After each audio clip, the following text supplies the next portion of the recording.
wieder sehen, weißt du, so fertig.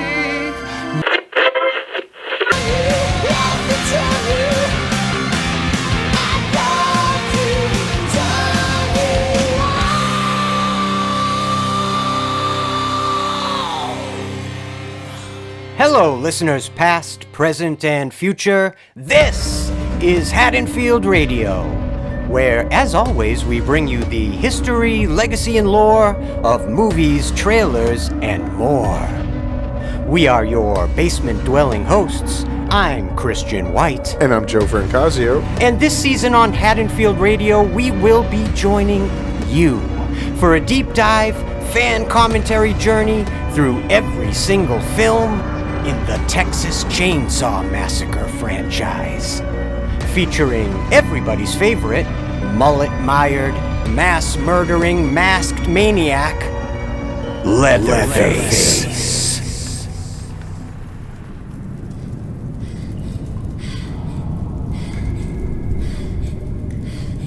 Agnes Douglas took her very first victim to the grave, the moment she was born. The punishing winter of 1510 had proven itself across the sparse, snow-covered meadowlands of coastal Scotland to be one of the harshest seasons on record. As the witching hour chimed, its sour bell piercing the damp, fetid air deep in the belly of a candle-drawn birthing chamber, a panting, sweat-soaked young woman was entering the rancorous 36th hour of brutal and beleaguered delivery.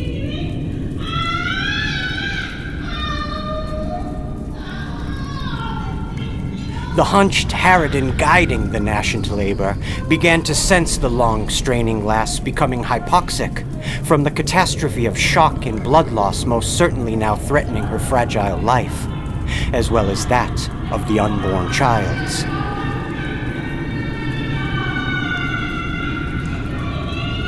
With a thick, ropey, sanguineous soup, laced pale yellow with amniotic flow, draining out of the dystonic woman's lower half, the steely beldame battle-axe shoved a wooden spoon between the woman's gnashed teeth and told her tersely, "Bite down on this if you know what's good for ya." The wet nurse now recognized this as a footling breech birth. She wasted no more time as she greased her gnarled arthritic hand with warm larder, and then chucked it up and into the expectant mother's fast-contracting cunny, trying indelicately to grab the babe by its ankles and bait the birth by force. The old Virago's knotted face twisted and contorted as she struggled, reaching further inside the poor twisting lass's narrow cavity, trying to get purchase, but the wee bairn kept kicking and dodging, even swatting at her hand from inside the anarchic belly. The babe began even indignantly wrenching itself further upwards, viciously scratching and tearing, and then rupturing her wheezing mother's uterine wall, which exasperated the feverish woman to yowl in venal pain like a cornered fox. In all of her brittle years of bad, botched birth, the worn old jade realized she'd never felt uniform resistance to life quite like this. And as the long-expectant mother suddenly wilted and quieted, her breath becoming ragged, subtle, and slow, the emboldened nursemaid gave one final stout and loutish yank! And suddenly, out sprung the hard-scrabble babe from her mother's fleshy portal. The freshly delivered infant was soaked with viscera, spilling out of the shorn placental sac and onto the cold granite birthing table, with rigid handfuls of her gasping and gurgling mother's entangled innards clasped stringently in her tightly grasped newborn hands.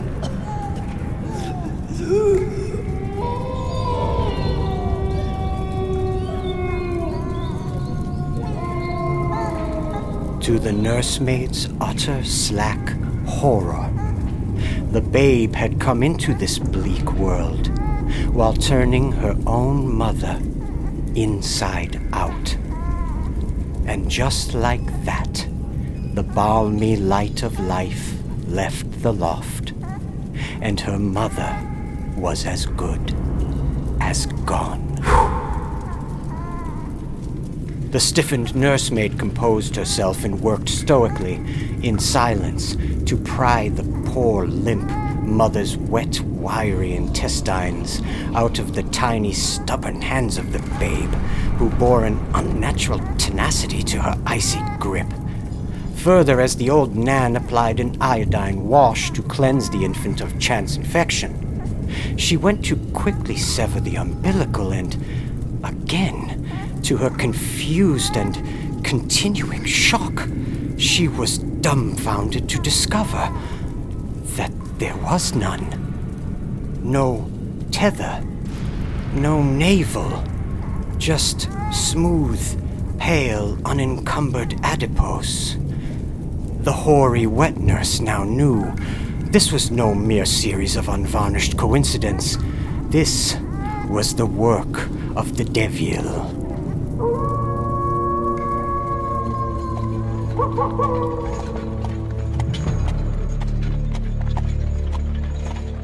On the horse-drawn carriage ride homeward, the numbly bereaved widower and melancholic new father christened his baby daughter Agnes, after his own lamentably late Presbyterian mother, and he soon arrived home with the newborn to her sister, waiting with the chambermaids back in Lothian by the sea. Their inherited homestead was grooved into Scotland's enviably pastoral seaside, and they were situated by birthright between the southern shore of the Firth of Forth and the lush green intoxication of the haunted Moorfoot Hills.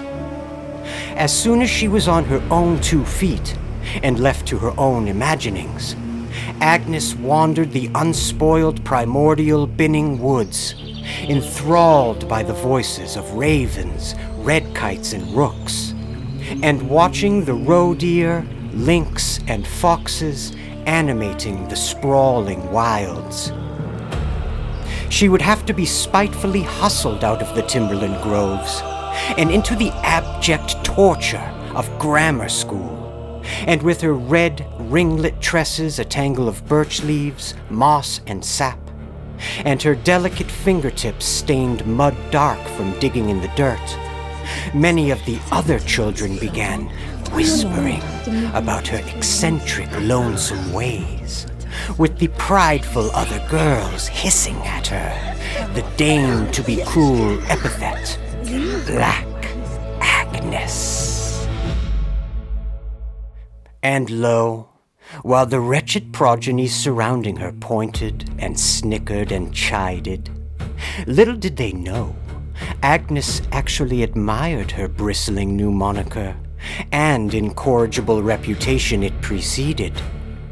She liked the way the name Black Agnes tasted in her mouth, like copper pennies or bitter cockle shells salting her wanting tongue.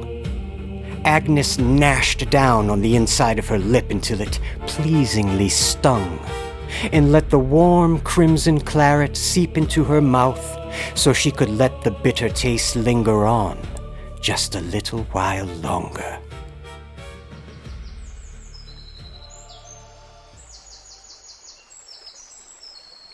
By 1526, Agnes Douglas had developed into quite the comely 16-year-old lass.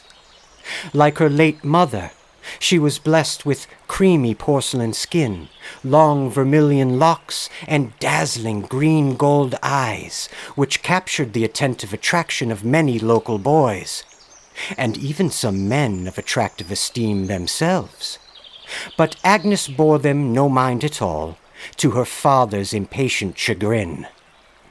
All Agnes pined for was the wild green sensuality of Mother Nature, where she felt free from judgment, the male gaze, and her father's suffocating Calvinist preaching.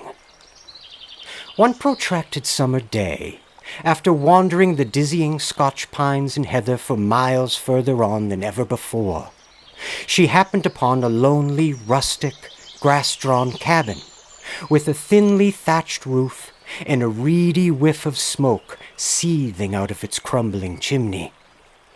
The pauper shack was so drawn into the stony glacial landscape as to be almost obscured. But as the shroud of night began to quickly settle over the secluded back country, and still perilously far from her own home, Agnes followed the listing shadows of evening up the long, unkept walkway, urging herself the mettle to knock upon the decrepit door.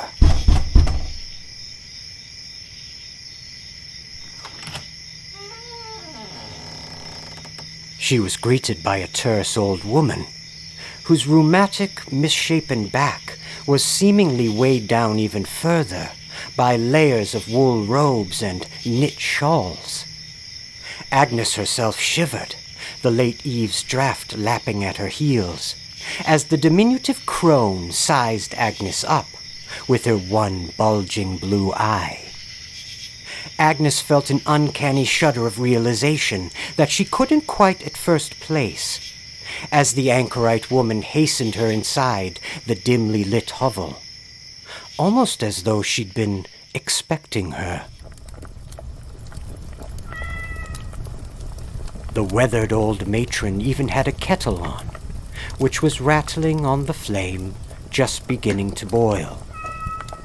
After shooing a labored old house cat off a loping chair and begging Agnes to sit, the elder sage introduced herself with a raspy, faraway voice as the Grey Lady, Gail McCarling. Agnes's eyes widened as she found herself agape, suddenly recognizing the woman's name with a slight, almost impolite gasp. Her father had spoken of this lowly woman of the hills before, when warning her of her unvarnished habit of wandering natty unsettled Pentland, which he said 'twas a ghostly place, with a white witch who walked the woods and who ate children. And yet, here she now was, in flesh and bone before Agnes, and while the old Carlin was certainly a touch cagey and withered by the ages, Agnes did not feel at all that she was in the miring presence of a spectral witch who dined upon little lost boys and girls. In fact, as the old midwife poured her a steaming mug of warming chamomile tea, which bore a strange cinnamon sting, Agnes felt a settling comfort fall over her, while the nettlesome woman simply smiled and stared at her silently, two felines upon her warm lap, as she sipped her tea too, swaying back and forth in her antique willow elm rocking chair. Over the many months that followed, Agnes secreted away to the Pentland Hills as often as she could, to visit the rickety, forested abode of the old faith healer. And almost without realizing it, she began a questing apprenticeship under the Mistress McCarling, in the archaic ways of folk medicine and rural divination.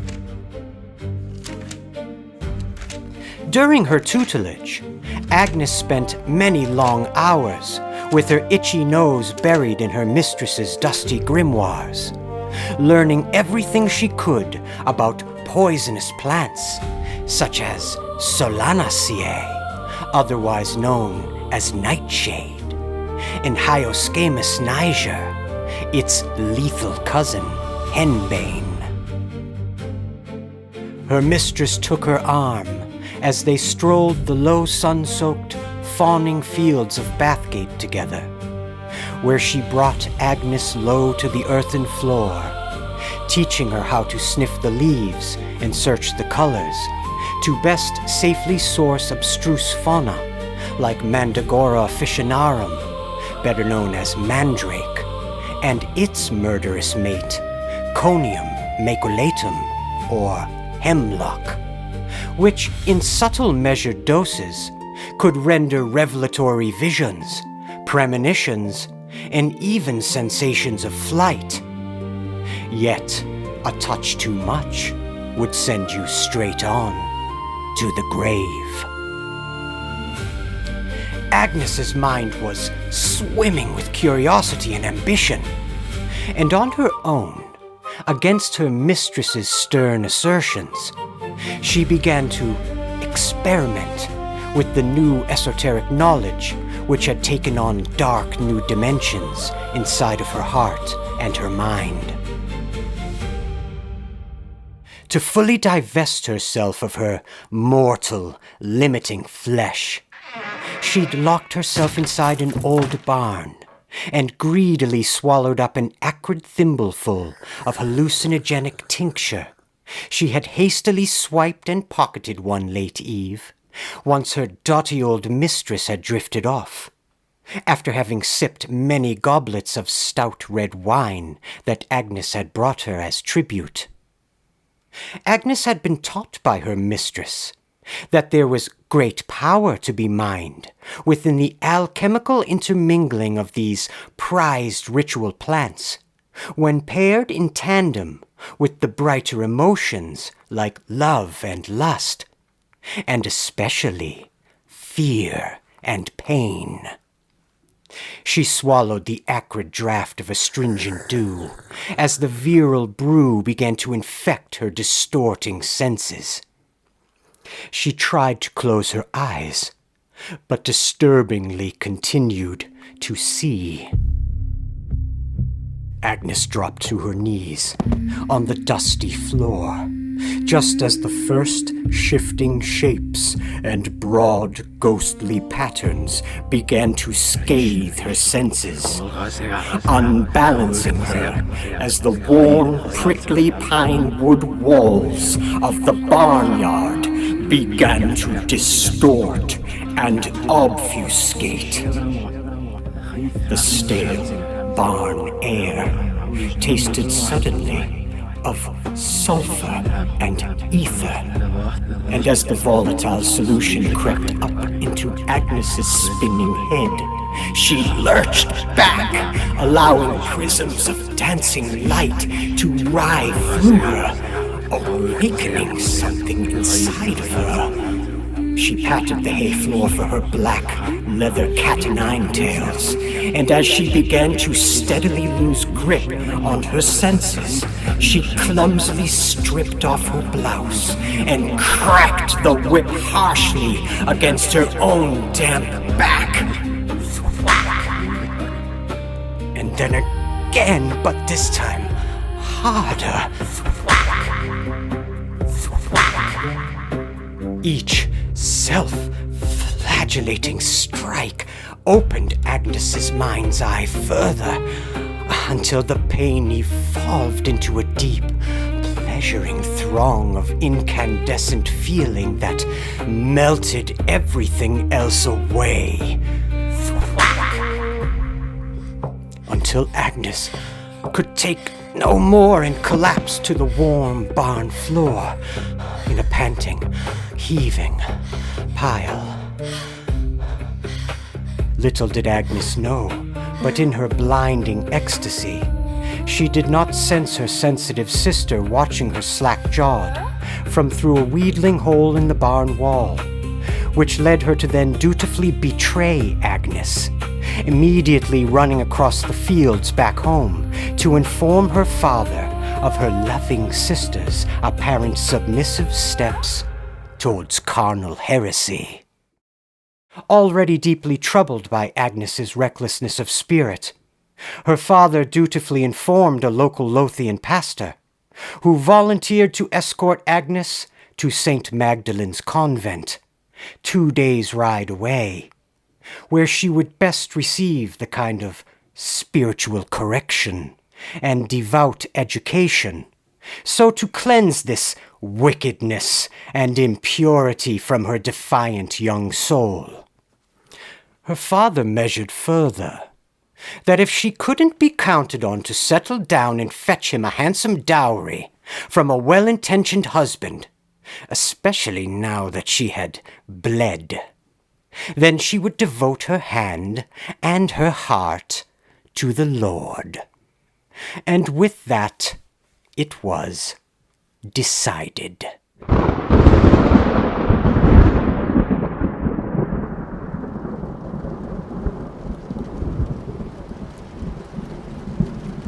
That night, as a moody passing storm blustered and shuddered outside, Agnes lay in her childhood bed for what felt like the last time, utterly despondent, awaiting her travels to the dreaded hermitage cloister early the next morning. Hot, rageful tears streamed down her cheeks as she hastily got up and out of her bed and threw open her high window. As a damp, rainy rush of cool night wind gusted in, her curtains dancing around her wildly as the turbulent skies murmured low, rolling growls of thunder. Agnes called out in desperation across the four storming winds. She called out, first with bated breath, to the Prince of Darkness, to Mephistopheles, the father of lies, and begged the Ophidian fallen angel to crawl up from out of the bad fires of perdition to liberate her.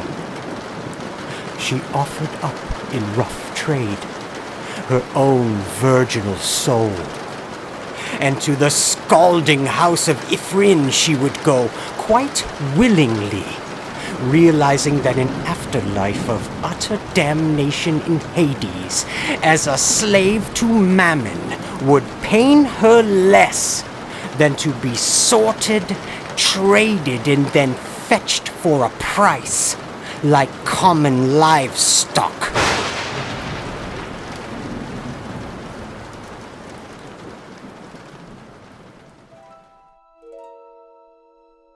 Soon, it was approaching dawn, and still with the cloven-hoofed old Nick nowhere to be found, Agnes decided to take matters into her own hands. Like a church mouse, Agnes crept into her sister's sleeping quarters unseen, and loomed over her as she dreamt serenely in her downy bed.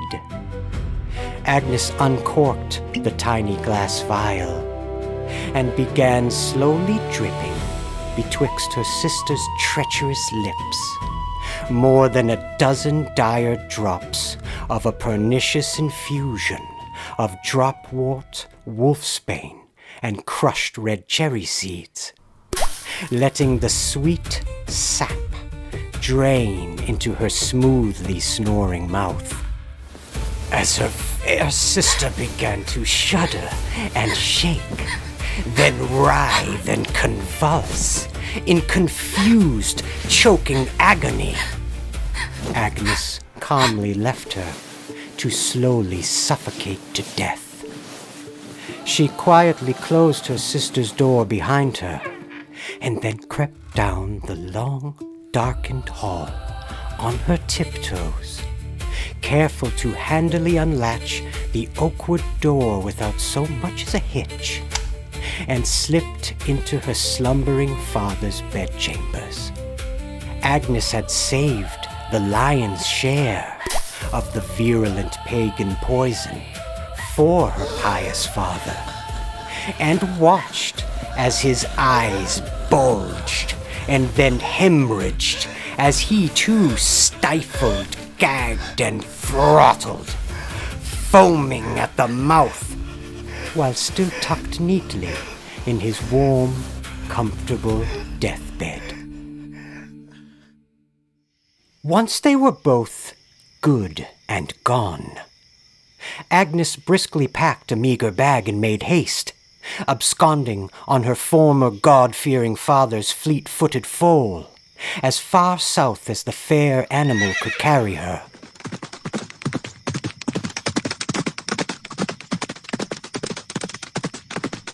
Agnes galloped on through the cusp of dawn, and drove the nag a full day's ride across rolling hills and dales, and on through the primeval forest lands, without ever once looking back. By the time she had driven the colt to exhaustion, the multiple murderess, Black Agnes Douglas, had reached the thorny, straggled shoreline bordering the Benane Head caves of Ballantrae, which were scurrilously hidden beneath the volcanic cliffs of the secluded Ayrshire coast.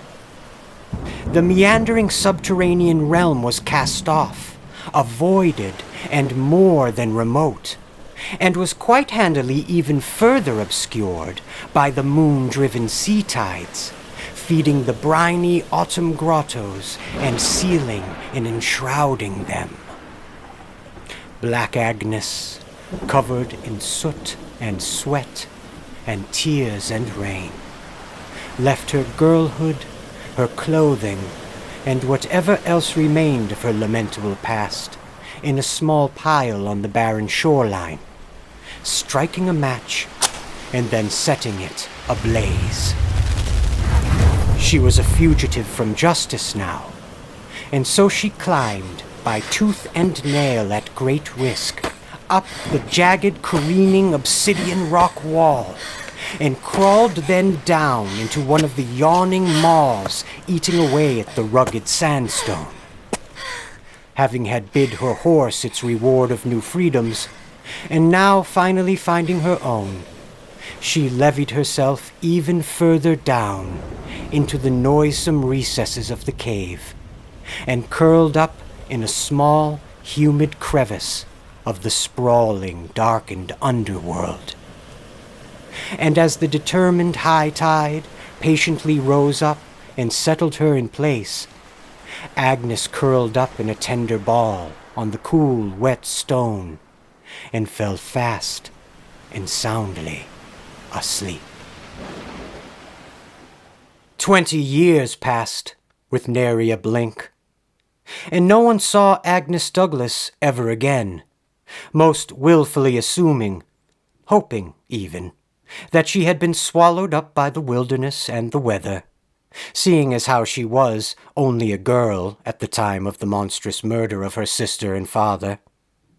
And all across Scotland, as the years embellished and distorted her crimes, in darkened late-night taverns, you could often hear weathered and wandering Saracen storytellers jawing the tall tale of Black Agnes's tenebrous exploits, for a willing, drunken audience with pockets full of shillings to loosen, as well as those craving the titillation of her lurid tale of wanton devilry.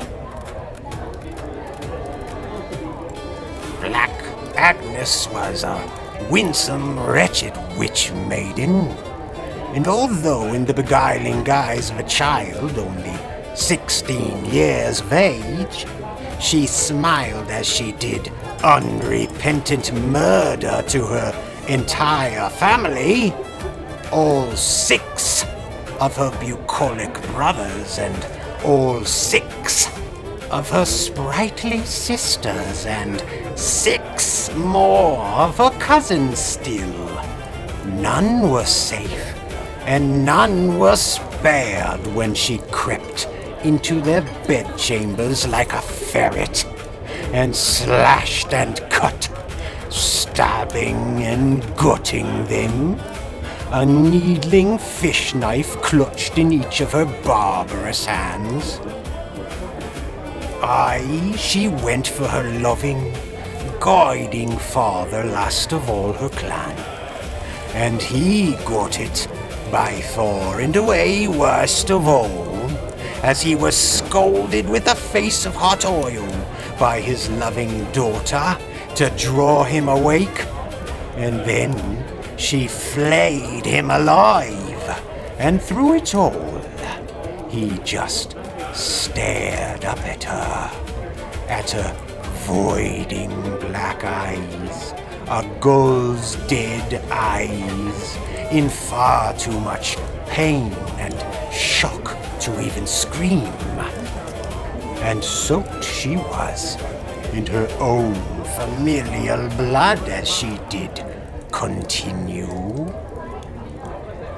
With a witch's tincture, she strickened the helpless, fawning babes next in their cribs, gurgling in sick unison as they gasped for a breath that would never come.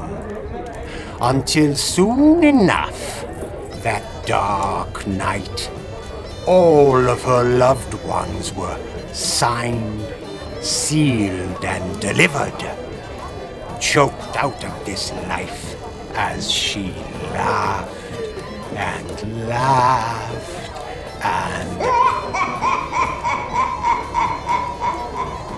What's that you're saying now? Where was I? Oh, yes. And then, not yet satisfied, the spectre, Black Agnes, strung up and hung up by the necks, the neighbors, and then their neighbors too, and on the little she-devil whore went, spiriting unencumbered from rooftop to rooftop on the broad back of a rearing black ram, across the entire sleeping village of Lothian by the Sea, singing her culling song, until every man, woman, and child were slaughtered like pigs and thrown upon a burning pile by her crooked and cackling cohort, Nick Neville, Old Scratch himself, who chortled in glee as Black Agnes, his ward and his weapon, the wicked, soot-eyed child of the Lothian woods, dined upon and ate from the freshly smouldering corpses, leaving nary a finger or a toe for the scavengers to scrap from after the reprobate lass had absconded into the far-off Benanehead caves, her very kingdom, where she lords over her dark court of savage beasts to this very day. All right, now listen. If you want to hear the rest of this tale, now come on now. Either pop a shilling in the spitter or fetch me a damned brandy. Christ alive. Do any of you work for free?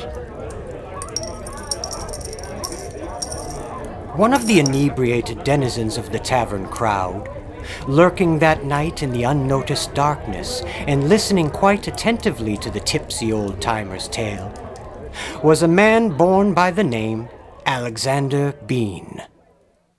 The thing is, the only two people who still called him that were his poor parents, who bristled in embarrassment at their son's, well, unfortunate and quite onerous provincial notoriety. You see, although Alexander Bean had been born of means, and his parents were well connected into the Lothian framework of upper-class influence, he himself simply could not get purchase on a line of work that suited him, much to the leavening dismay of his own stern father.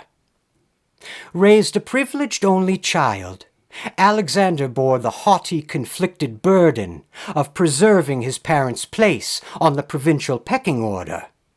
So, after trying his hand as a hedger, then a bridge builder, a jailer, and even a grave digger, for one reason or another, mostly due to his own troublingly apathetic ambivalence, he routinely failed at one and all of his half-hearted pursuits. Yet, by blinding measure of desperate happenstance, and owing rising gambling debts to a dangerous county Shylock, Bean strapped a rough-strewn mask over his face, stuffed his loaded matchlock pistol into his belt, and set about to stalk the rowdy hills, and attempt to ambush a horse-drawn banking caravan that he heard was due to pass through the outer edges of a neighboring village later that day.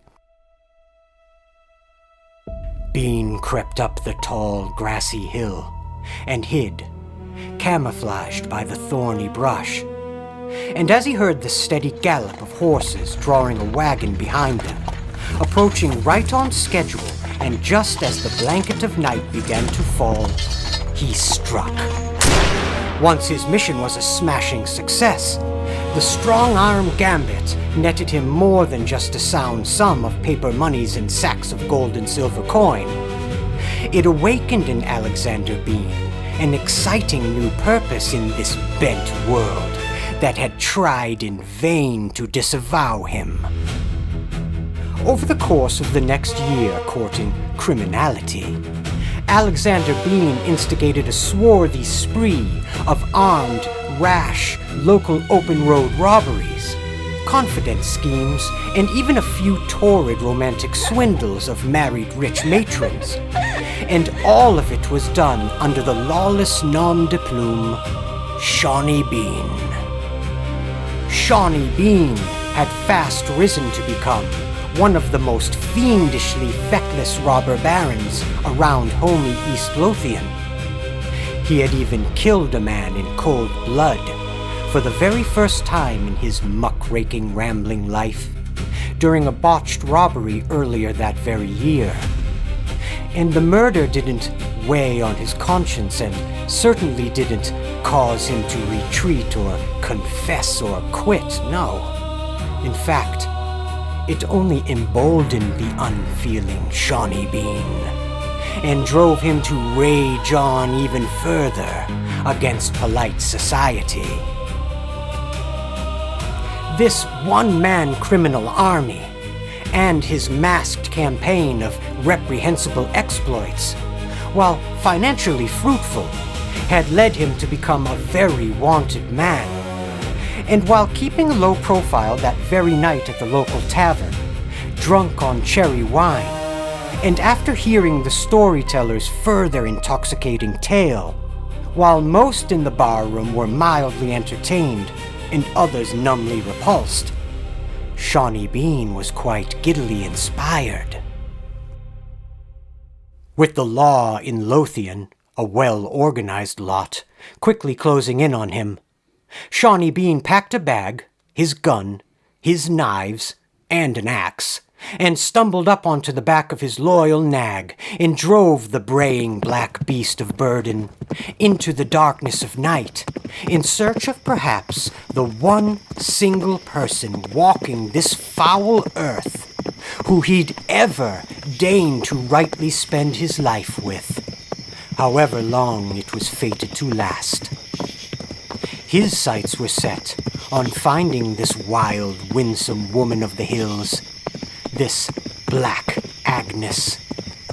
And for a day and a night he rode, following the twists and turns of the storyteller's tale, all the way south as south goes, to the shoreline and the brackish head of the misty and mired Benane caves of Ballantrae.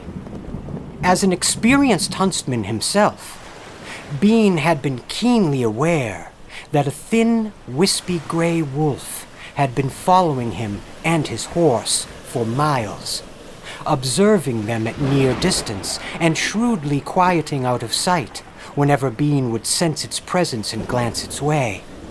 It was as if the wolf were almost herding Bean and his horse on, as opposed to stalking them as prey.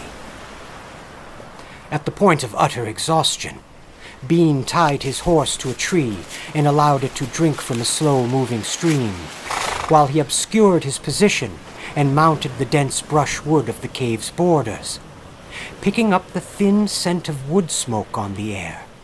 And he followed that straying smell through the seaside glen until he arrived to the uncanny sight of a roaring bonfire, reflecting across the turbulent coastal waters facing it.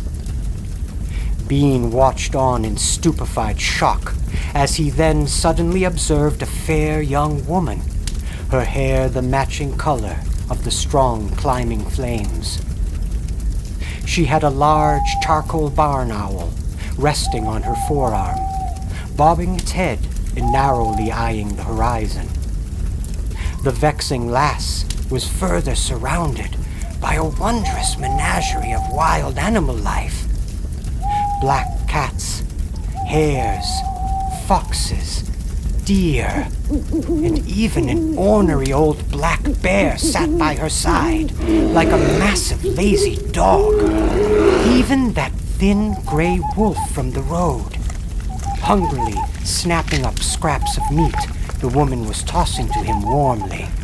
All the disparate beasts were gathered in strange harmony around the woman, and the soundly blazing fire pit, its white stream of spiraling smoke spinning up in tribute to the invisible deities hiding above us in the day's dying clouds.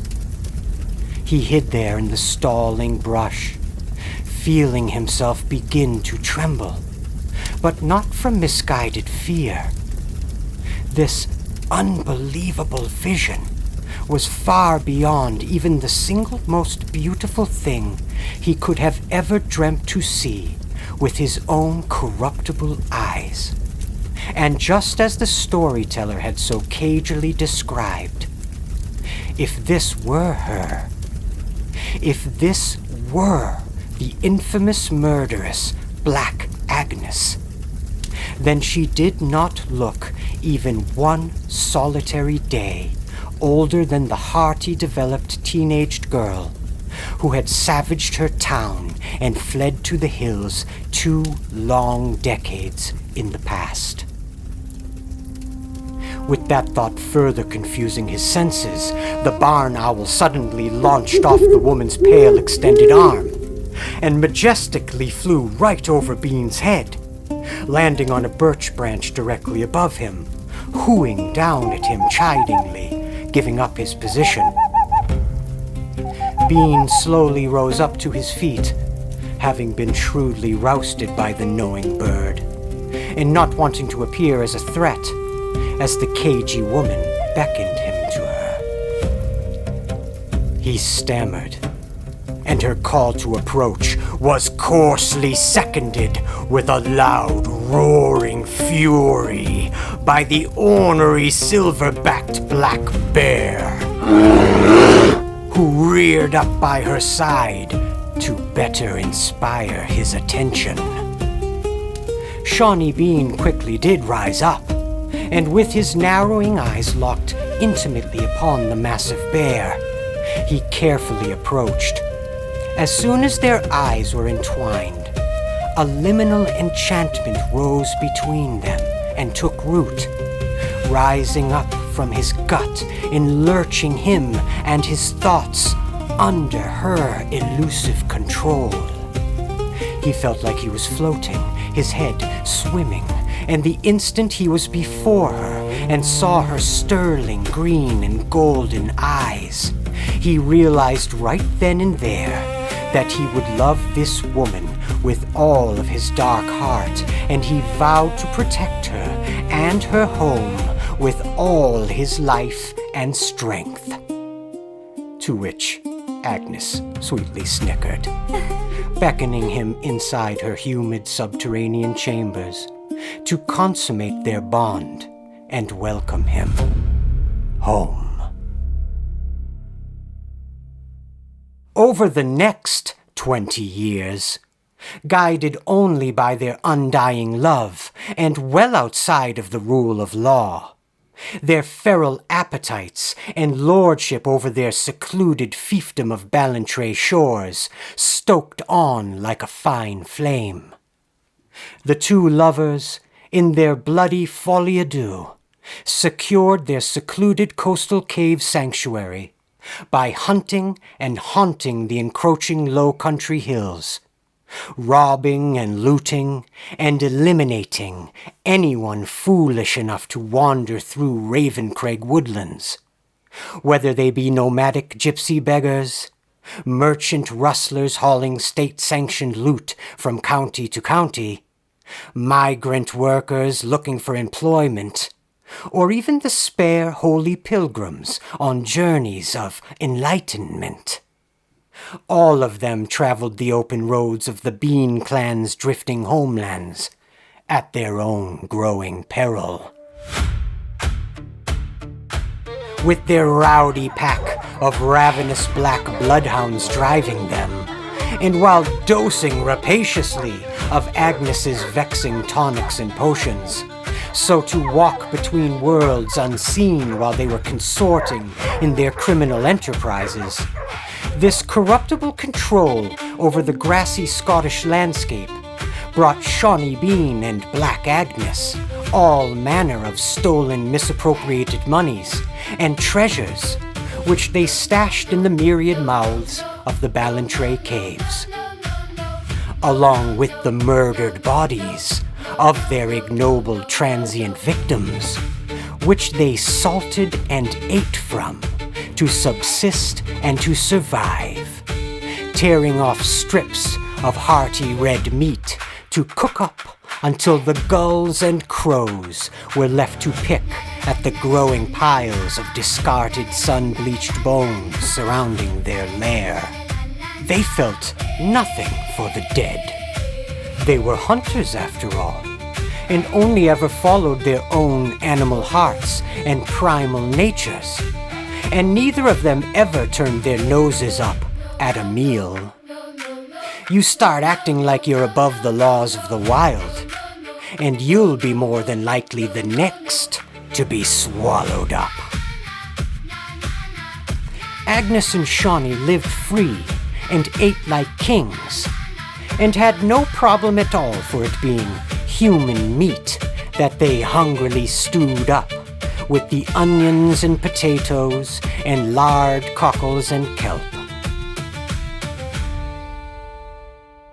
And fat from the hunt, Agnes and her man buggered like rabbits through the cold nights in their cavernous home.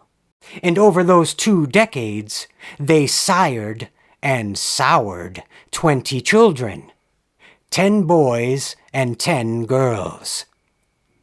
And as their blood clan grew, with more and more mouths to feed, their amoral hunger burned even redder, and the invisible borders of their evolving hunting grounds extended on even further. The Beans strapped their young upon their backs and hiked sometimes as far as 100 miles, with their bodies clad in woven animal skins and garnering makeshift claws of sharpened bone to stalk and poach the woods all but invisible to the naked eye. The ferine teenaged Bean children set dire pitfall traps all along the woodlands to ensnare human meat, waiting in the trees for careless wanderers just lining up to be snuffed out. The heartiest of the children even filed their own teeth down to jagged fangs as a rite of passage. And as the corruptible family hunted the hills together, some even donned sun-dried skin masks wrought from their victims' flesh to obscure their own faces while terrorizing and attacking travelers and traders, murdering and pillaging at will and with a feckless guerrilla glee. Black Agnes, ever the dutiful mother, and soon enough grandmother, as their children followed their own natty urges, beginning to bugger each other out in the thorny brush, squatting out ruddy inbred offspring of their very own. And old Black Agnes, still enigmatically appearing no further in age than that of a fiery-headed lass, taught them all, each as they grew, that nature has many faces, and is not simply beautiful, but a battleground, where it is righteous to prey upon theirs, so to strengthen yours, and more than all else, when you feel that driving grumble of dire hunger in your gut. In nature, you eat what you kill. That's the golden rule. And to the victor go the spoils. Agnes Douglas was never known to cast pearls before swine. Her children and grandchildren learned profoundly from her teachings. And in her long, darkened shadow, they were all of them raised up to become ferocious, vicious, man-eating killers. And she couldn't have been more proud. Over the decades, with so many victims and so many more missing, and yet with no bodies or remains or personal articles ever left to be uncovered or identified, no one of that myopic era could have been blamed for having not foreseen the brutal pattern the Bean family were rendering like fat in their savage, mythic wake. Until one man, a former French infantryman and expert tracker of the Habsburg Wars, who had been tasked to uncover the whereabouts of one of the missing and lost, who had unknowingly fallen victim to the unspeakable horrors of the Bean clan along the remote open roads of Galway shores. However adept he thought himself, the shrewd hired Frenchman, however, fell into one of the Bean clan's lethal traps himself. Though badly wounded by the fall, and only just before being discovered by the loping, inbred Bean children, the capable tracker scurried himself up and out of the spiked pit and narrowly ran from the feral threat of the Beans, who chased him with an almost supernatural ability all the way back through the dense country woods, clear to the civilized borders of Lothian by the sea.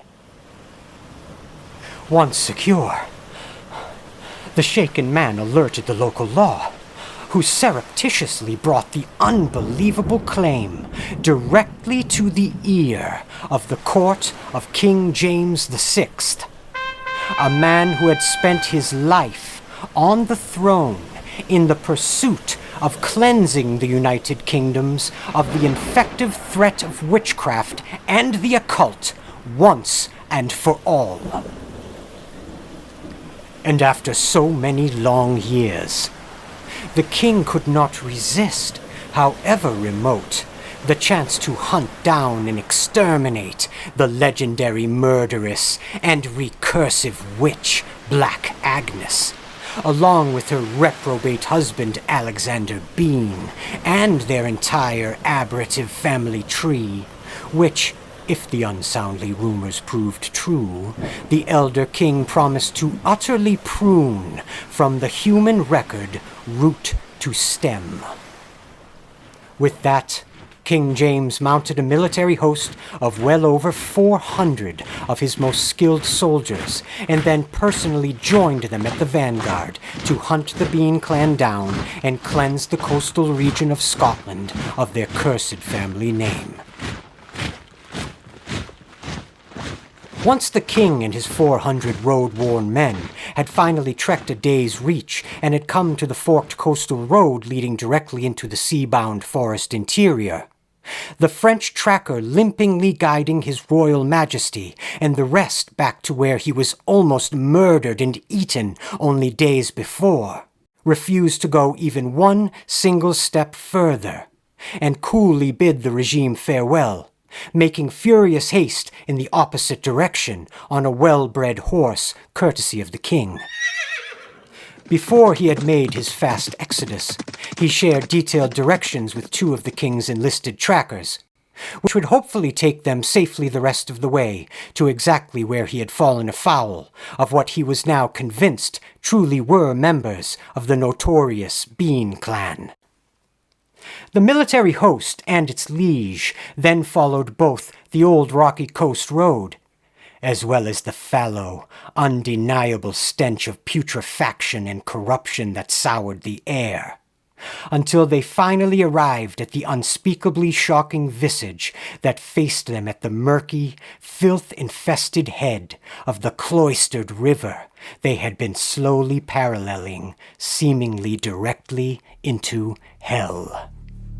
The noxious air stifling their breath was nothing compared to the waterway moldering before them, which had long gone still and no longer able to flow, for it was so completely embellished and overwhelmed with a motley molder of discarded and dismembered human bodies and a wretched amalgamation of shucked and shunted body parts backed up in a slow, festering bloat. This was sullied even further by a vast scattering of skulls and bones of all shape and size, enmeshed in a sun-bleached wash of cast-off clothes and shoes. So many shoes. And all of it, the entire, unspeakably horrific glut of it all, had seemingly collected here, rotting and seething over years and years and years, until it all had utterly dammed the entire river. From there, sickened, and over the next 2 days and nights, entirely emboldened by these utterly murderous, inhuman horrors, the king and his 400 heavily armed men handily overwhelmed and rounded up first the infamous fugitive Alexander Shawnee Bean, now an elderly old man of some 70 years. Then, one by one, the soldiers dragged the hills, peeling each and every member of the rest of his over 30-strong, sordid brood of miscreant murderers and malformed cannibals out of the wilderness like a series of indignant, dug-in ticks. When the man-eating family was finally nearly fully ensnared, and then roughly chained up and muzzled for remandment, many of the youngest of barely toddler age were found teething on the finger bones of their parents' most recent victims, which sickened the mortified troops even further. All told, once a level accounting was attempted over the year that followed, a well-intentioned theory was fronted by investigators who quietly suspected that mayhaps as many as 1,000 victims fell prey to the devilish and insatiable desires of the feral Shawnee Bean clan over all of those decades. The adults were each and every one of them gutted, defenestrated, and then those that somehow survived the primary onslaught were then publicly executed by decapitation.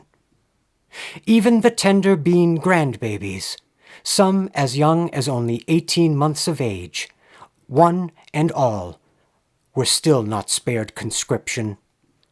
The lot of them were tied up in sacks, which were roughly chained to heavy boulders and then hurled into local rivers to unceremoniously drown. The very last member of the Bean clan to be captured and brought to justice was the infamous Scottish killer, cannibal, and rootless witch, Black Agnes Douglas. King James took a particular special interest in witnessing and even taking part in her prolonged intimate torture, and yet, to his chagrin, the bedeviled murderess never once cried out, screamed, or begged for mercy. The king watched with a twinge of visible disgust as Black Agnes Douglas, his prized quarry, was set ablaze and began to quickly smolder and burn. The arid, sick scent of singeing hair and scalding flesh began to bellow thick black smoke, choking the air. And yet Agnes made not a sound, nor did she show any discernible emotion. And as the lapping flames began to devour her, her bubbling skin rupturing at a cellular level, exposing bristling hot bone, she looked straight at the cowering king with her strident green-gold eyes, engulfed and boiling by holy fire, and quietly exclaimed, "This isn't over." Mark my words, this will never, ever be over. While the elusive and homicidal Black Agnes Douglas and Shawnee Bean and their bloodthirsty family may have long since been wiped from the face of the earth, their infamously monstrous influence continues to inspire, to this very day, some of the most nightmarish corners of our current cultural tapestry. And hundreds of years later, the murderous cannibalistic happenings of the nefarious Bean clan inspired the legendary master of horror Wes Craven to pen and then direct the iconic backwoods horror film The Hills Have Eyes in 1977. A mere 5 years after he categorically shattered polite sensitivities of shocked audiences while capturing the zeitgeist with his brutally terrifying exploitation film Last House on the Left in 1972. And many attentive fans of the horror genre can also trace the diabolical influence of this old world tall tale directly to the silver slaughterhouse door of the Sawyer clan, or as they are known in the 1995 slasher sequel, The Texas Chainsaw Massacre: The Next Generation, the Slaughter family. In fact, the frightening tale of the Bean clan was actually one of the stories that first inspired Kim Henkel, the director of this widely derided and much misunderstood sequel, almost 20 years before, when he helped to conceive of and co-write the horror masterpiece, The Texas Chainsaw Massacre in 1974, along with laconic cohort and fellow Texan, director Tobe Hooper. The Sawyer/Slaughter family, who violently populate every bloody frame of the 9-film Texas Chainsaw Massacre franchise, which has handily titillated and terrified audiences now for decades, have become an integral part of horror history. Yet, by the mid-90s, by the time the 4th film and 3rd sequential Chainsaw sequel was in production, it had very much begun to appear that the uproarious graphic violence, sleazy sexuality, and iconic anti-heroic characters which had driven the once wildly popular and profitable anarchic slasher subgenre to once unassailable genre and box office heights were beginning to be run straight into the mud of a death pit. In 1991, a mainstream American horror film had categorically evolved and transformed the entire horror genre upon its widely publicized release, even if its lofty producers and cagey director certainly openly shied very much away from referring to the movie as one. The categorical box office sensation then truly made history when it righteously swept that year's Academy Awards. The Silence of the Lambs won Oscar Gold during the absolute height of the award's cultural relevance for its screenplay, both of its leading actors, Best Picture, and of course for its critically lauded director, Jonathan Demme. And this indelible film, adapted from the widely read thriller by writer Thomas Harris, galvanized the world and seemingly invited audiences transitioning into the 1990s to demand a more elevated experience of cinematic terror than what they had been so compulsively fed throughout the Titanic slasher era of the 70s and 80s. And this is where our story truly begins. This is a much maligned movie, even by its own director's standards, that suffered a confusing conception in even more diabolical production, with a mired theatrical release that was so butchered it makes the feeble amount of on-screen victims within the film pale in comparison. This is the 4th episode of our 4th season in our continuing journey through the infamous Texas Chainsaw Massacre franchise. And this is the story of writer-director Kim Henkel's 1995 slasher sequel, The Texas Chainsaw Massacre: The Next Generation. A film I, for one, prefer by its original title, The Return of the Texas Chainsaw Massacre. And Joe frickin' Francasio, let me just ask you right quick. We've kept our listeners long waiting in the 17th century, long enough. So let me ask you, what do you think, generally speaking, of Kim Henkel's 1995 film, Texas Chainsaw Massacre: The Next Generation? Go. Well, first of all, I like that you call it by its proper title, The Return of the Texas Chainsaw Absolutely, Massacre. 100%. And I should point out before we get too far that is the version of the film that we're going to watch when we review it. This sort of director's cut that has the extra 7 minutes or so. So if you're going to follow along, pull out the director's cut that actually has the title, The Return of the Texas Chainsaw Massacre. Now, was this like... Because, that's the actual film that Kim Henkel made, right? So this was all along, the one we're going to be watching. Yeah. Was all along the version that the director Kim Henkel preferred. This is the one he put together and showed like that the 2 years before it actually ever came out in theaters. Yes.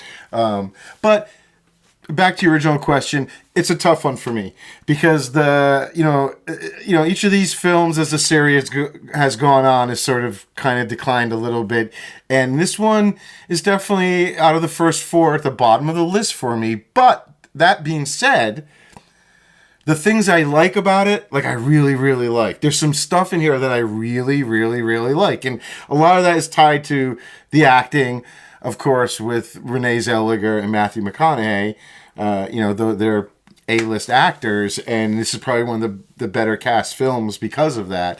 So, I'll admit that the scenes with McConaughey going nuts and stuff, like, God, I love it. The inclusion of those two actors at that point in their career, where you especially have McConaughey coming off of Dazed and Confused. Yeah. And I find it... a lot of them. Renee Zellweger also had a small part in that movie. Oh, that's right! And a lot of the background people, the production people, came from Dazed and Confused over to this film. It kind of makes complete sense. Yeah. Because one of the things I will say positively about this film is I really, really appreciate that it was filmed in rural Texas.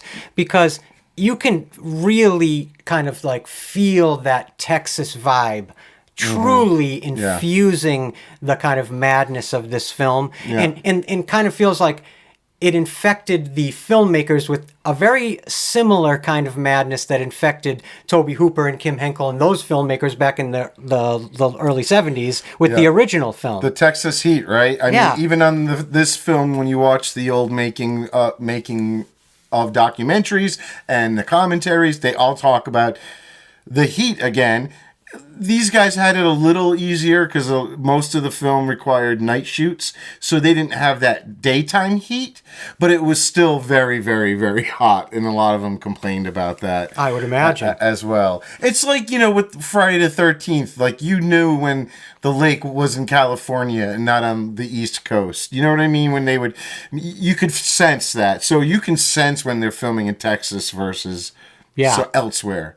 One of the things that really occurred to me watching this film to prepare for this episode is, you ever hear that saying, like, the best parts of you ran down your mother's leg? You know that old saying? Like, I think, like, one of the things that I just never remembered from the past, and I'll be honest, I'm not tremendously familiar with this film in this series from my past, was this... what I think is a very vibrant, interesting idea that's sort of like stymied at the center of this film. The idea of these elites using the Sawyer clan to sort of drum up these painful, frightening, horrific experiences so they can gain this sort of spiritual, transcendental experience. Yeah. Almost like they're using ritual magic. Yeah. It's veiled sort of, interestingly enough, in sort of a a Catholic. Well, Cloak. Kim Henkel talks a lot about that because it's brought up a lot to a lot of people. Kind of comes out of nowhere. Yeah, but it's kind of right. But for him, he makes a good point of if you think about it, in a lot of horror movies, most horror movies exist in like a microcosm. Where people kind of get secluded from society, and that's, why they're subjected to these horrific events where they can't get help. Right.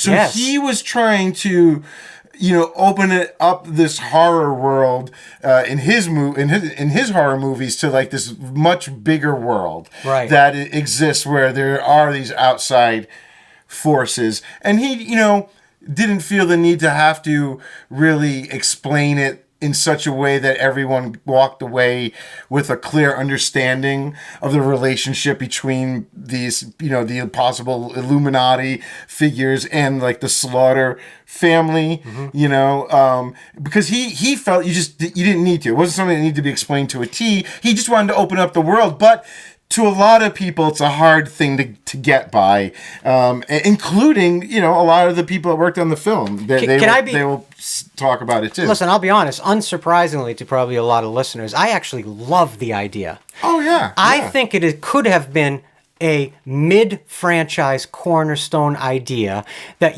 they could have used to sort of pivot the storyline, or at least some of the storylines, in a direction similar to like the Cult of Thorn over in the Halloween franchise. It actually, as I was out walking my Chihuahua Wally, I started thinking about how you could do a crossover between the Cult of Thorn and these elites from this film. It's sort of like, to me, there's a lot of similarities in purpose. Well, I also, one of the things... Like, Rothman is there almost like they're Man in Black. Yeah. Even though in the Return of the Texas Chainsaw Massacre, these ideas are presented in a very campy way. They're still interesting ideas and original ideas for this franchise. Like Kim Henkel, again, in like the commentary for the movie, it's like literally like it's, he did it literally for the audience to make it what they want to be. I thought he said an interesting notion, is the guy actually the Illuminati? Like the Slaughter family is a family that could be very easily persuaded, fooled. Of course. So is this just a guy making them think all this? There's Illuminati, this bigger thing. Is it really? It could be whatever you want. It's just the idea that he wanted to get outside of just the family. You know what I mean? I don't think there's any accident to the fact that the elite Illuminati figures are dressed almost like movie executives. Because the way I sort of was reading some of this on like a metatextual level is I was wondering, wait a minute. Is Kim Henkel making a statement about the way these slasher films had been mass-produced to such a level because of such a demand? And what is that demand in people that want to line up to pay to watch other people be to suffer and be murdered? Yeah. And what is the exalting kind of transcendental experience these audiences are getting out of characters that he himself catalyzed with Leatherface, the creation of Leatherface along with Tobe Hooper? There's a lot of elements of this particular movie that I find interesting in that metatextual level that lend me to wonder if Kim Henkel was not very almost embarrassed to sort of be shoestrung as a horror filmmaker or a horror filmmaker, where I don't even get the sense that he's all that thrilled to be even working within that genre. Oh, no. No, not at all. So he was not? Yeah, see, that's what I kind of got the vibe of watching this movie. To me, this movie almost feels like a parody. As a matter of fact, that incredible... Oh, yeah, this is not obviously you have Leatherface and all that, so they're going to make it a horror film. But yeah, they only call him Leather. It's an action film. Yeah. There's a lot of stunts. But there's not a lot of kills, gore, amazingly makeup, enough, we're watching a Texas Chainsaw Massacre sequel. Yeah. not only does Leatherface, or in this movie, as I just mentioned, Leather, not only does Leather not ever murder anyone with the chainsaw, there's only 6 deaths in the entire film. Well, and I think Kim was also, he talked a lot about how in the first film there actually isn't a lot of blood or death or people being dismembered, and there's you're right. And so he was also trying to sort of, I think, keep to that tradition that you can make a scary film, okay, but then without why it having to be very then why would he set? Don't you see how, to me, what's odd about that is the thing that to me obscures the most interesting part of this movie, which is that reveal of the Illuminati, to me is obscured by Kim Henkel trying so desperately to fill his film with so much of the expected artifice of slasher sequels prior. Like the idea that you set up this bevy of young people to be kind of picked off one by one by your primary antagonist, okay? If that's not ultimately what he wants to do, why is he using so much of it as window dressing? Do you know what I mean? Like, why is he sort the of Illuminati stuff? Like instead of just leaning into something like that, a newer or more vibrant, fresh idea. I really don't think he just expected that aspect of the film to generate the response it has in people. You listen to him do his commentary track, and I was going to ask you about that. Oh wow! Yeah, okay. so he starts getting kind of grilled by. So he's there on the commentary track with the guy who plays W.E. in this film, the actor. Got it. And by the guy who Brian, I got his name. I'll pull it out as we're talking. But there was a guy who made a documentary about like a making of while they were filming them, and he is on this commentary track, and he is actually constantly sort of digging at Kim to get more answers about this Illuminati aspect of the film, and you get the sense from Kim, he just, like I said, he didn't really flesh it out. He didn't see the need to. It was just sort of like I think it was just a small add-on to, so that it wasn't just a stereotypical the kids who get separated and the family tracks them down. That there was just something else that opened things up and does change sort of how the final girl gets out, that's right? true too. It was just his way, and I really don't, because he really doesn't add much to it when he gets questioned about it, except saying that this guy is probably Illuminati. He might not be. He could be messing. I think with them. It's interesting. They one of them is, I think, Rothman or Rothman is the guy, and that makes me think of the Rothschilds from like Illuminati lore here in our world. And that makes me wonder about something I wanted to ask you. Is it possible that this could potentially be an alternate timeline? Oh, it definitely is. Okay, I wanted to bring that up. This is definitely one of the classic, slasher timelines. Yep. The slasher multiverses. So Kim Henkel, like you were alluding to a few minutes ago, he literally does not understand why the first film is so beloved by people. To him, it looks like a hastily thrown together movie made by a bunch of students. Wow. Right? Like he truly... That's his own indictment of the first movie? He doesn't get it.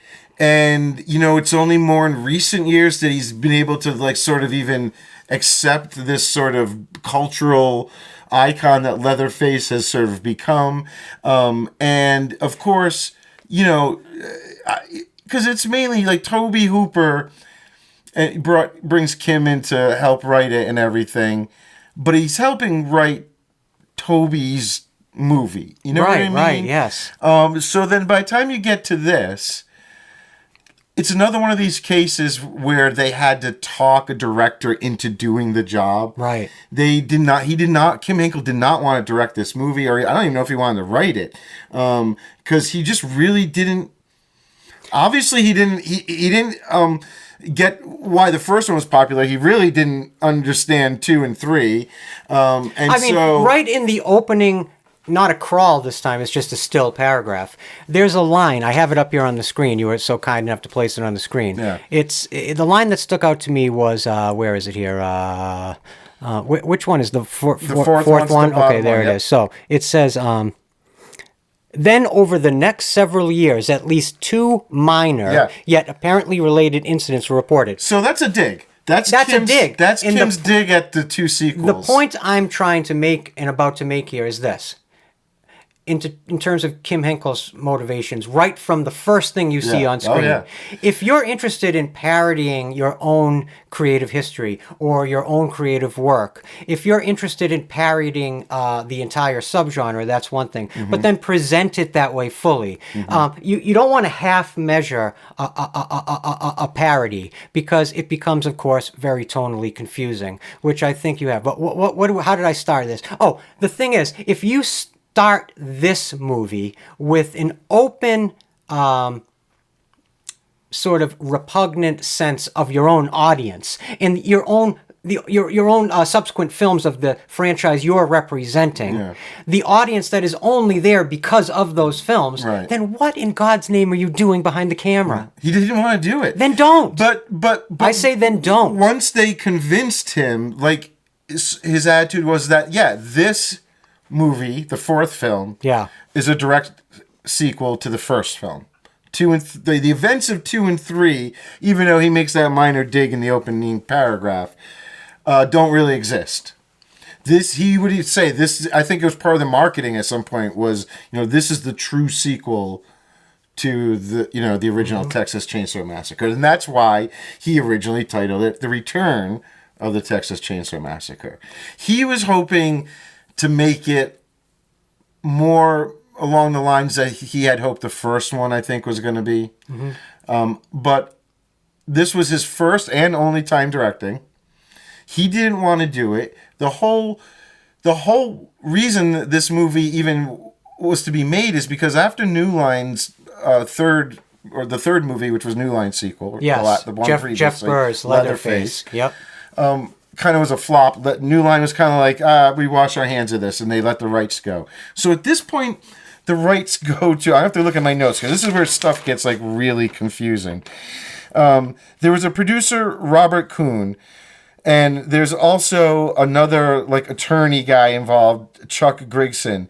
These guys kind of become the owners of the name, the Texas Chainsaw Massacre. They were attorneys sort of just set up when they had to just deal with business dealings for this, franchise in the beginning. And at the end of the day, once New Line leaves, it's in their hands. So they're sort of saying, well, geez, we can't let this thing die. Or, this is for these sort of, they're not Hollywood guys, but they own this thing.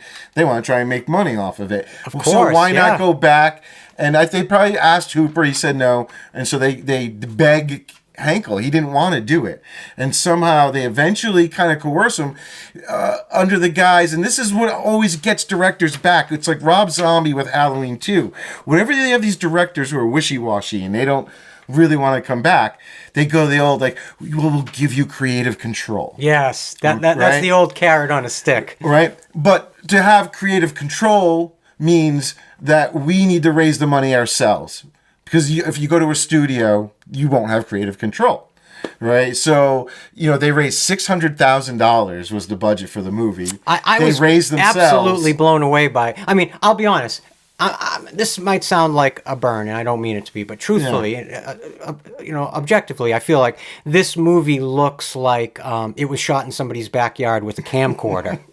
and actually, apparently, for many years, the only available kind of mainstream version of this film on kind of ancillary video was like essentially like a ruddy VHS dub looking video.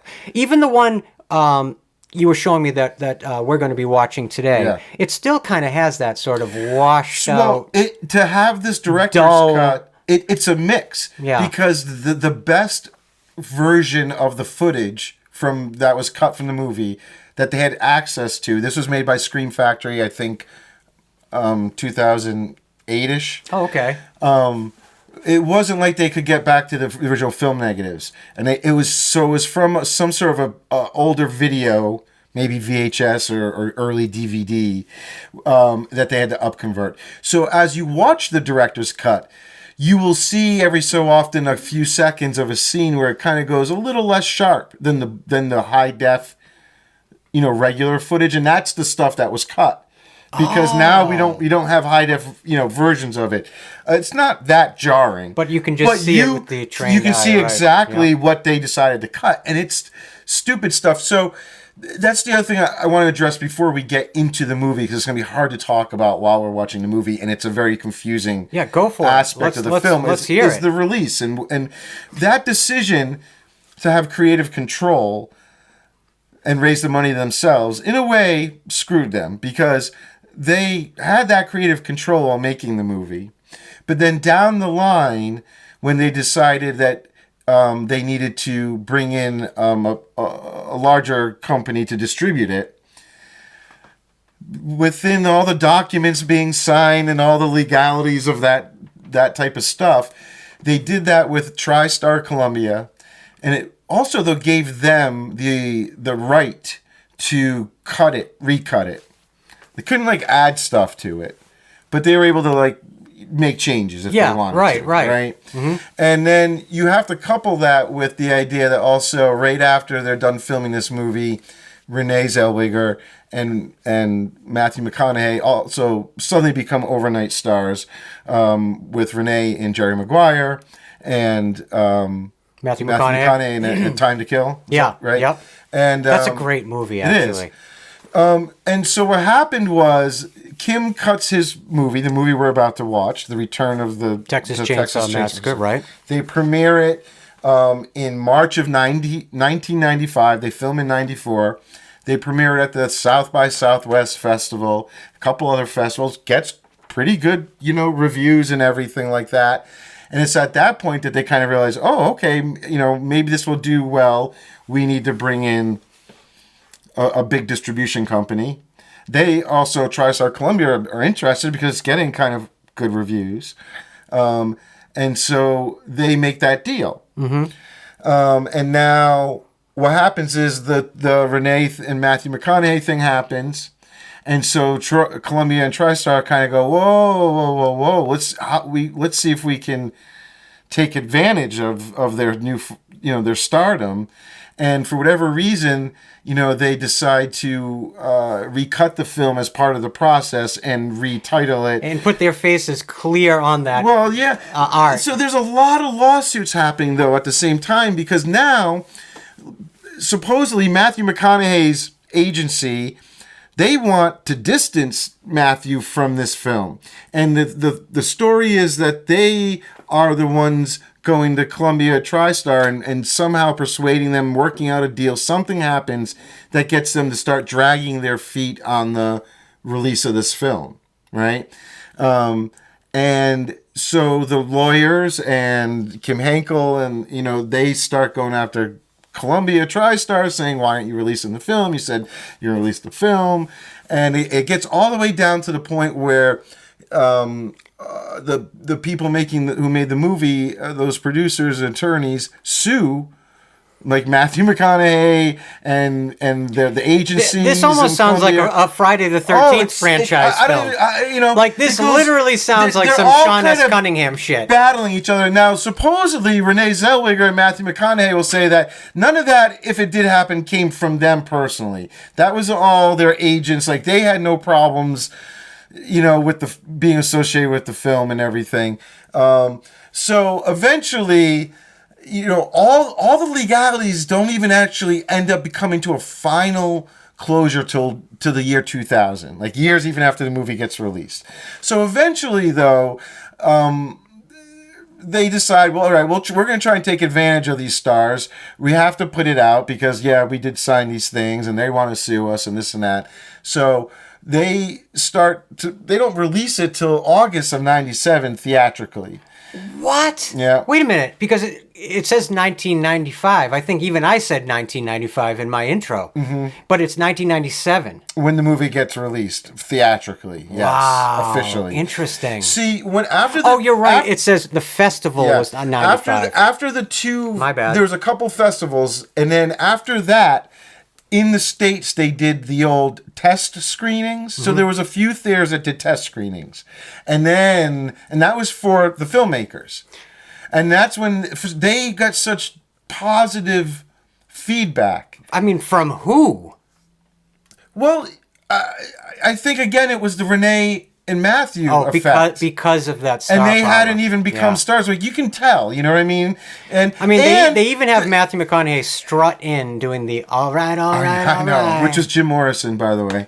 Wait a minute. Jim Morrison from Dazed and Confused, yeah, right? but that, in his head, he said in interviews that's him doing his impression of Jim Morrison. So when Wooderson in Dazed and Confused originally coined all right, it was Matthew McConaughey being inspired by Morrison. Yeah. Jesus Christ, you are like a fountain of Doors fun facts, and I am here for it. And now well over 30 years, I've never tired of it. And you still can amaze me with your arcane, obscure Jim Morrison knowledge. God bless you. Yeah.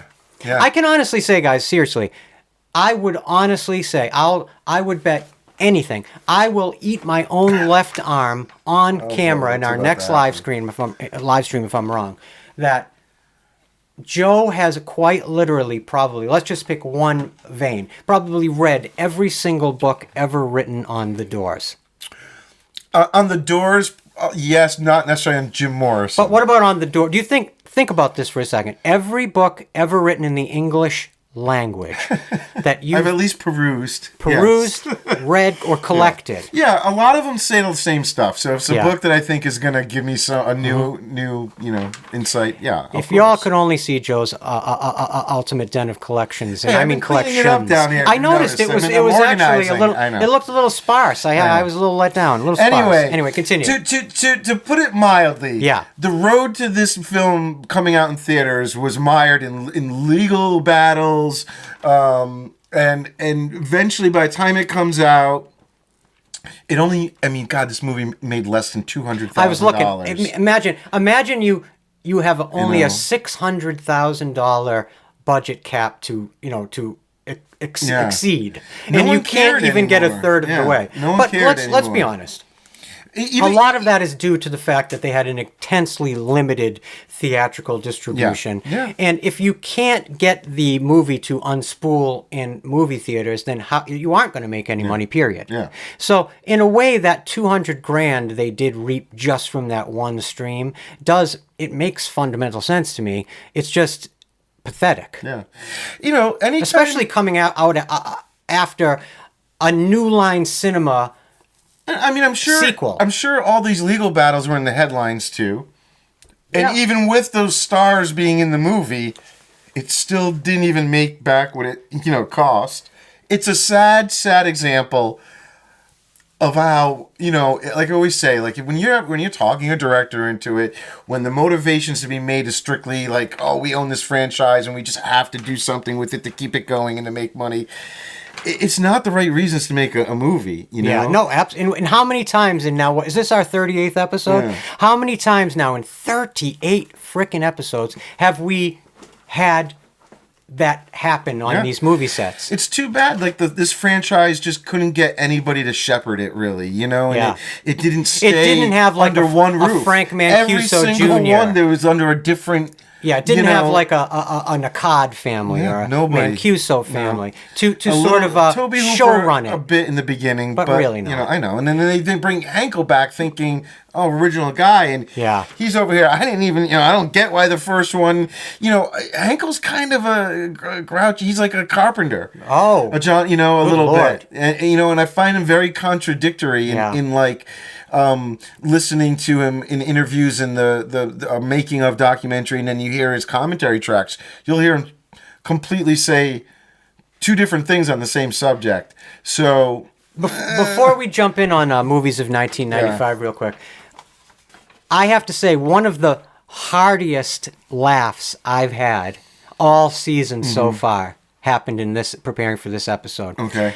And having been going through a little bit of stuff lately and being a little frazzled, I have to say it was such a cathartic laugh. And that is the first time you see the grandfather in this movie.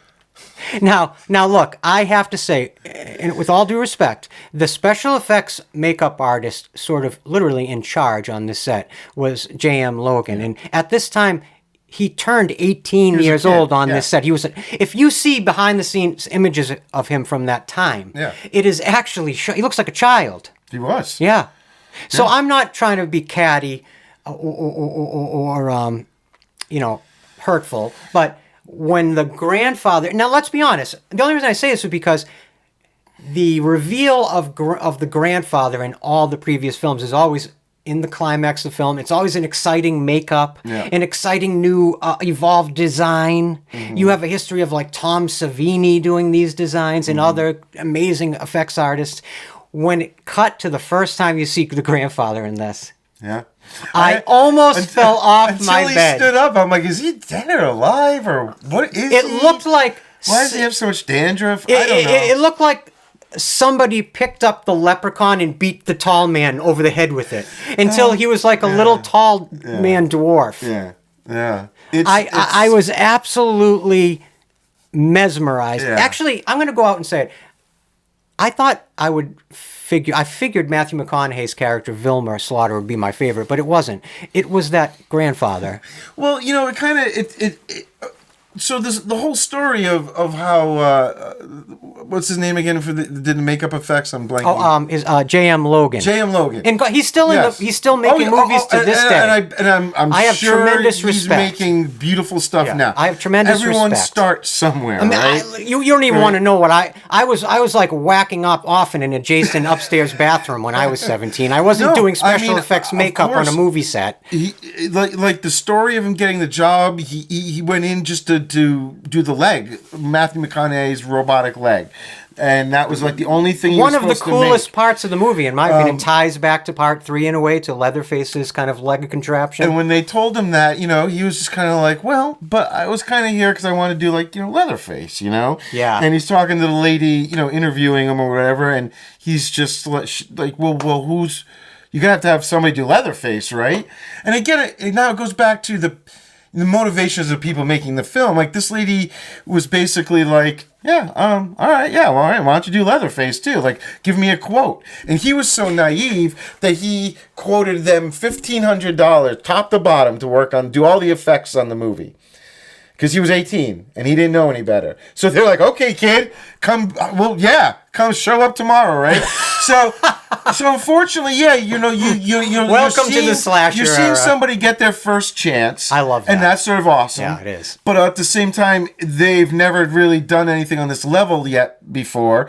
And they a lot of responsibility. They get to do Leatherface. It's pretty amazing. It's cool on one hand, but also as for the fans, not so cool, because let's face it, the effects are a little subpar. I mean, in this movie, poor old Leatherface is strapped with a mullet in this movie, in a dynamic mullet at that, like an actual a mullet from like Eastbound and that's Down. like his actual hair that's poking out in the. That's the Robert back. Jack's actual hair poking out. Have you seen a lot of pictures God. or photos of Robert Jack's? If there was ever a part of Robert Jack's he wanted to personally sort of imbue upon the canonical character of Leatherface, I really frickin' wish it hadn't been his frickin' mullet. And this is coming from somebody who loves mullets. No, honestly, within the last 2 years, I had a mullet. Did you? I'm not afraid of it. Have you learned much about Robert Jack's as a person? I read he was like on the radio. He was in bands. That's kind of what I was reading. He passed away in 2001, so it's not like a ton, and he didn't have a lot of roles. This was probably his biggest thing, but he is it was a very odd choice. Yeah. He was very flamboyant. Okay. He might have been gay. It might be perfect for Leatherface, actually. There's a side to his sexuality that definitely gets sort of brought out in the Leatherface portrayal as well, and is actually a great interview where it's just a couple of minutes. Do you remember? I think it was probably on MTV or VH1 in the late 90s, early 2000s. It was like a late night talk show with Sandra Bernhardt. Oh, it sounds very familiar. So if you look it up, it's Sandra Bernhardt with Robert Jack's, and it's like one of the few times you can see him just sort of hanging out and talking. And then you can also see a lot of him on that documentary I talked about. Yes, right. Is on YouTube called, the Return of the Texas Chainsaw documentary. And you can see a lot of behind the scenes footage of him there too. Very interesting guy. Everybody loved him, top to bottom on that set. Everybody was talked about him almost like, he was their best friend, and the next person would be like, no, we were best friends. Let me say a positive thing. Yeah. He definitely does a very serviceable job trying to sort of emulate Gunnar Hansen and emulate that period of Leatherface's evolution. He with all like the like canny and weird shaking and everything. It's all different like motivations, though. It's like different. It's coming from a different place. Yep. It's definitely a different sort of frequency. I love Robert Jacks. I'm not a fan though of this particular version of Leatherface. I have to agree. But hey, you know what? You got to try things. I enjoy the moments where there's levity, when it makes sense for there to be levity with Leatherface in the movie, because he is great in that sense. Yeah, he does a very sort of funny in a way version, more funny than scary. Yep. But the tonality, I think, was probably designed and baked into the script in the film in order to sort of save it a little bit, and I think it actually just ends up bogging it down for those reasons. But let's talk quickly about a few of the movies. We'll get back into the movies. Are we doing 97 or 95? Well, I brought up 97 because that's when it was in the theaters. I'll adjust my notes. Hold on. You don't be upset. I can do it right now. I'll go with you down that road. When you talk about its box office being so low, boom. Look at some of the movies it was up against. 97, was the summer of Titanic. Oh, wow. Right? So that was a huge thing. Good Will Hunting. Oh, yeah. Men in Black. Fifth Element. The Liar, Game. Liar. David Fincher's The Game. Face so Off. underrated. I loved Face Off. Starship Troopers. Austin Powers. L.A. Confidential. Air Force One. It goes on. Boogie Nights. Tarantino's Jackie Brown. And then we have Brown. Scream 2. A very different approach. That's right. We're only 1 year past Scream here. Yeah. And of course, Scream, like I mentioned Silence of the Lambs earlier, Scream really obviously changed the whole tone of the genre. Yeah. Not just the subgenre of the slasher subgenre, but the entire horror genre, if not movies themselves. I noticed one above that one of my favorite movies ever, Lee Tamahori's The Edge, with Anthony Hopkins and Alec Baldwin. And it's written by David Mamet, and it is absolutely one of his. And it's one of the best animal performances of all time. Yeah. By Bart the Bear. Before everything was just CG, right? This movie, guys, I know a lot of you out there have seen The Edge. When Mamet wrote it, it was under the original title was, I think, Bookworm.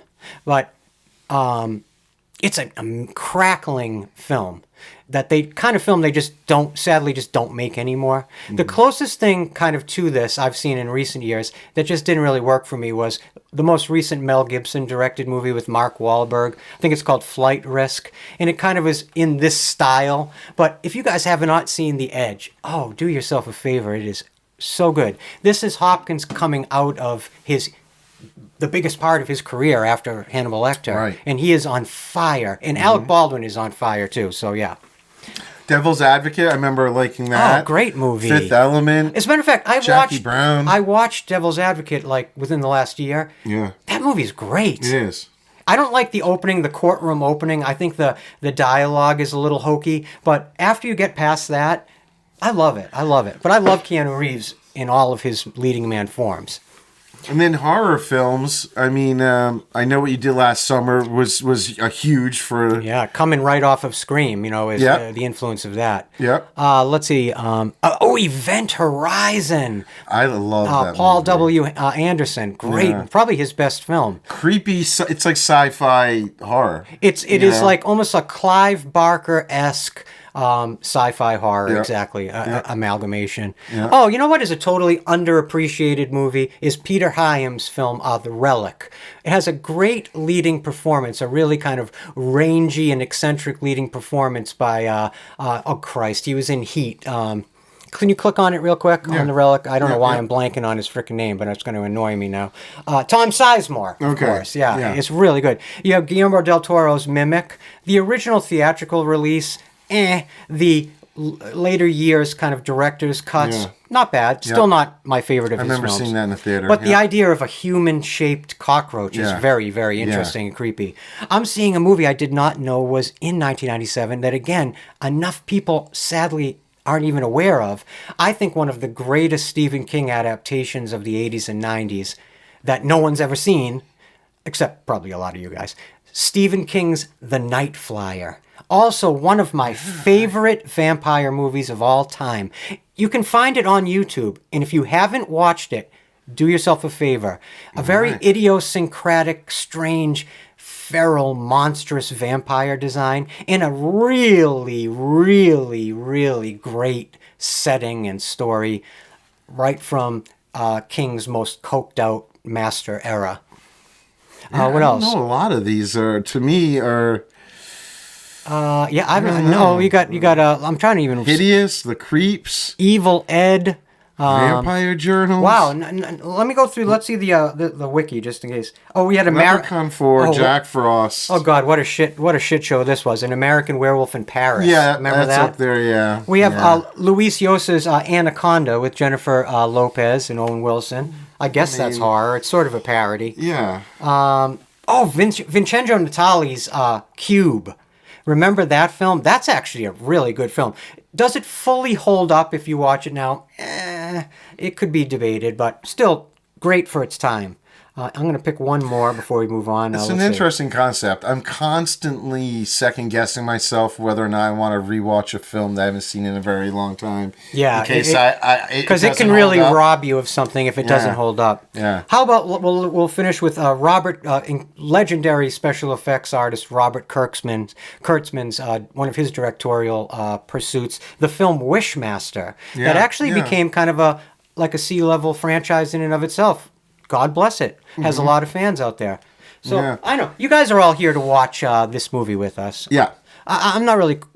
I'm starting to wonder why we're all watching this movie together right now, because it is what it is, I guess. We got to go through every single entry in the entire canonical franchise, including the, little lesser ones. It has its moments. Every film is somebody's favorite film. Yeah. A film that you might not like, the person next to you might love. So it's important. Let's all take our blind. Let's take our blinders off. I shouldn't have instigated that frequency. And let's all watch this as though it was the Friday night in, I guess, 1997. Whoa. What? We got to thank the fans. Well, I was going to get to that. Oh, I thought you were And I was going to talk about the movie. delicious soda. Okay, I'm sorry. No. God bless you. Why don't you start? I want you to start. Well, yeah, I want to thank everybody. Oh, passionately. my God. Thank you, guys.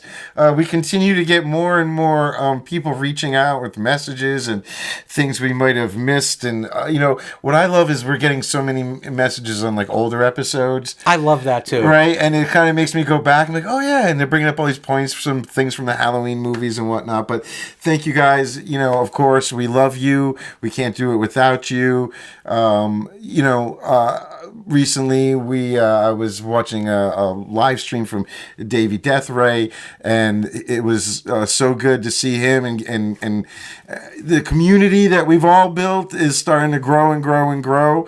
And I can't thank all of you enough for hitting those like buttons and subscribing to our channel, because really, without those things and without you guys, we don't grow.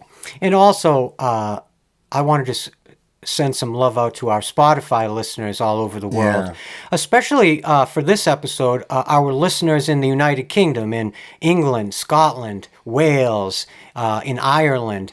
I really worked hard, and Joe worked hard. We then worked hard in tandem to create the story at the beginning of this episode, and I just wanted to tribute this story to all of our listeners in the United Kingdom that may be familiar with the story of Shawnee Bean. That's my version of it, and Joe's version of it, and our version of it. And we really, really hope you guys enjoyed it. It's a tribute to you. And I wanted to, speaking of Spotify, I would like to send a shout out to one of our really faithful listeners there. I love his Spotify handle. It's Texifier. Yeah. And the reason is because he's listening, of all amazing places, in Texas, as we're talking and journeying through the Texas Chainsaw Massacre Probably in movies. his bone-lined smokehouse. I was thinking that too. I didn't want to say it, but I'm glad you did. Not to be a shyster, but we are really trying to grow that Spotify channel more, and we get way more listens than we have subscribers. So if you are listening on Spotify, please hit that subscribe button because it really, really helps us out, and really at the end of the day, just makes us feel good.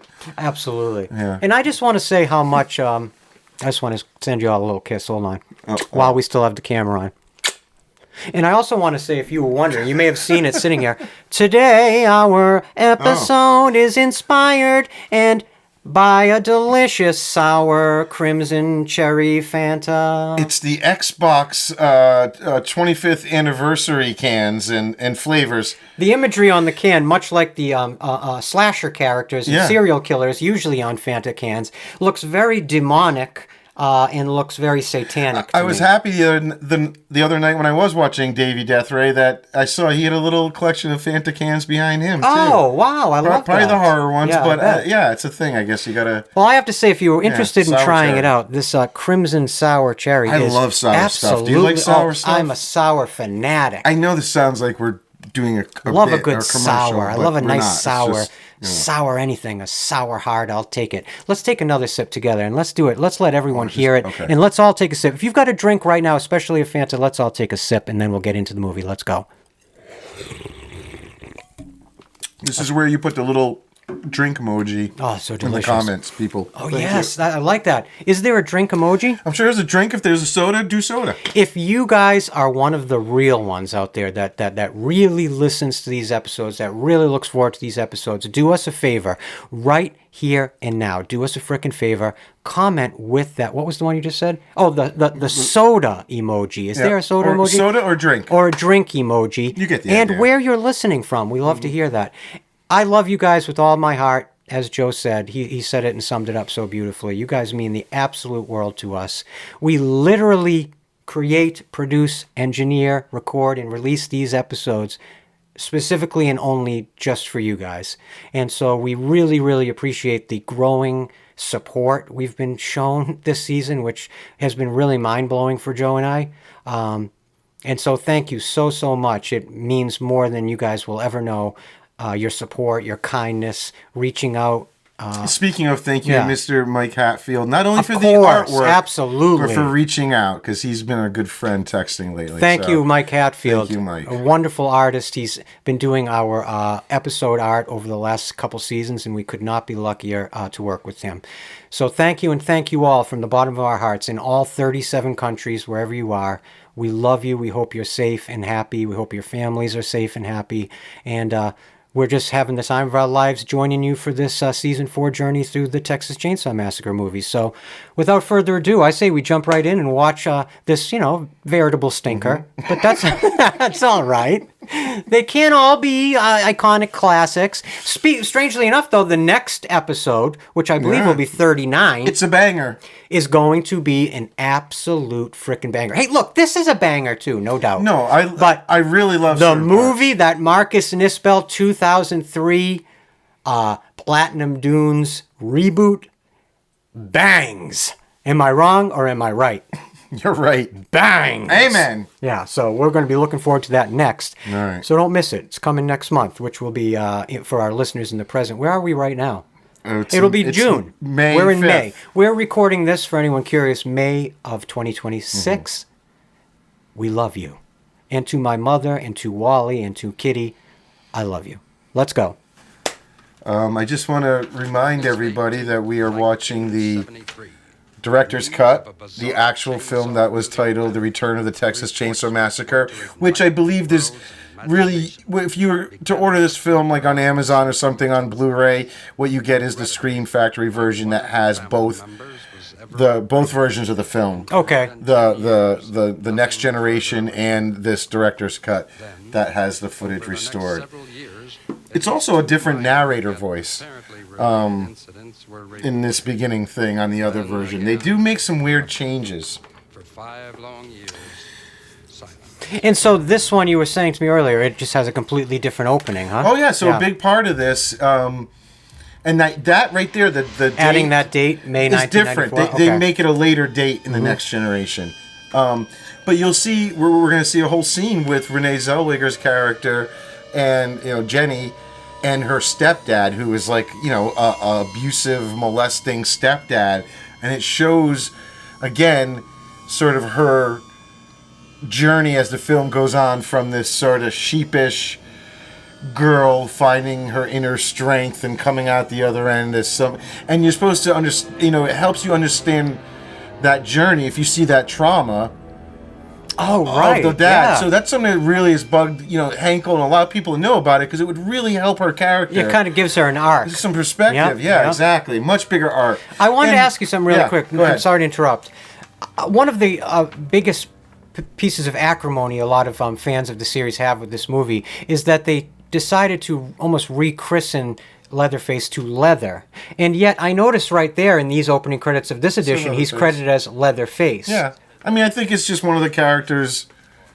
Got it. The family called him that. This is a very David Lynchian kind of shot, and right here. and it's going to mimic the Leatherface shot later when he's putting on his lipstick. No, I love it. And if you listen, you hear the radio broadcast. It's just like in the first movie. In fact, it's the same guy doing the announcements. No way! Is the cinematographer for this film. Wait a minute. Yeah. And he was the original He was voice? a friend of Toby Hooper's and Kim Henkel's back in the day. He was like the guy they wanted to shoot back in the day. Wow. And it Is it didn't work Levy out. Isaacs? Yep. Oh, my word. And so he's the guy who does all those radio broadcasts, which are designed to kind of be a little bit transgressive versions of real news stories that, by today's standards, it's not very transgressive. Yeah. But back then it was. And so this whole scene was just gone. I kept thinking, man, he sounds like Hank Hill. Yeah. Doesn't he? Did you hear that? Oh, yeah.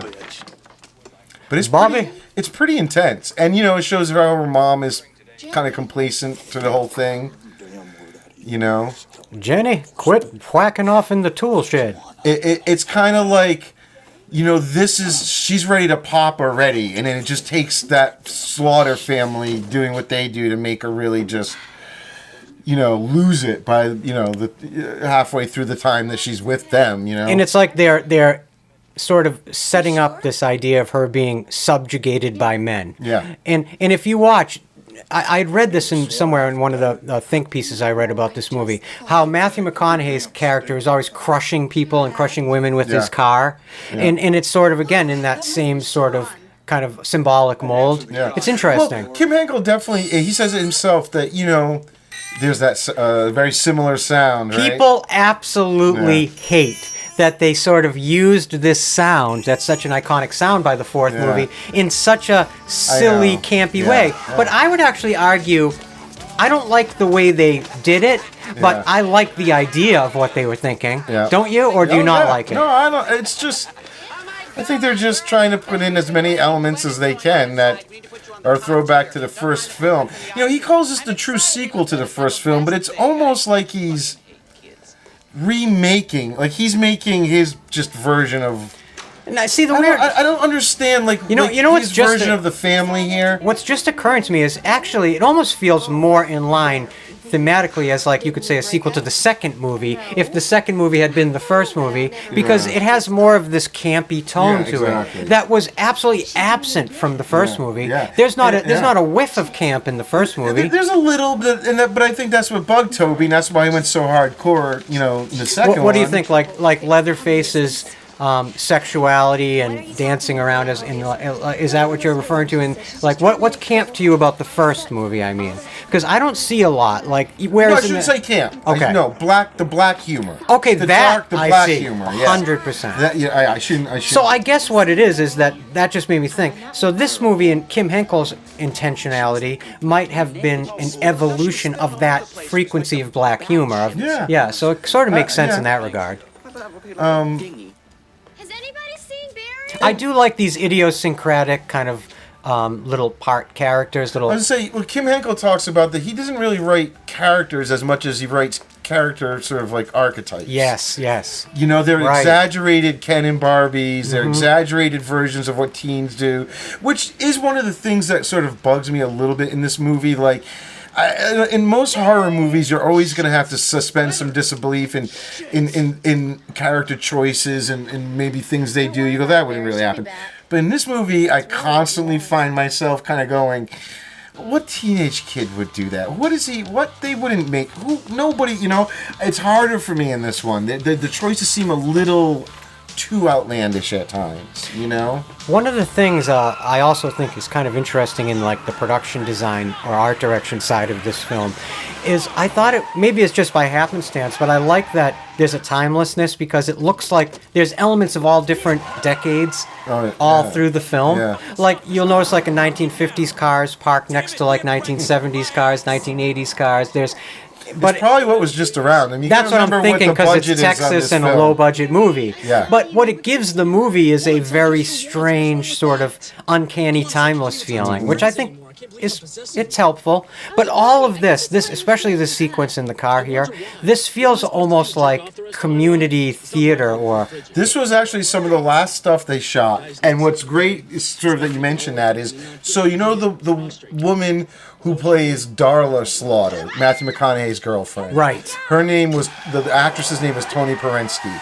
She taught at an acting school and persuaded that kid right there in the passenger seat to go to, his name is Tyler Cohn as Barry, to go to this school.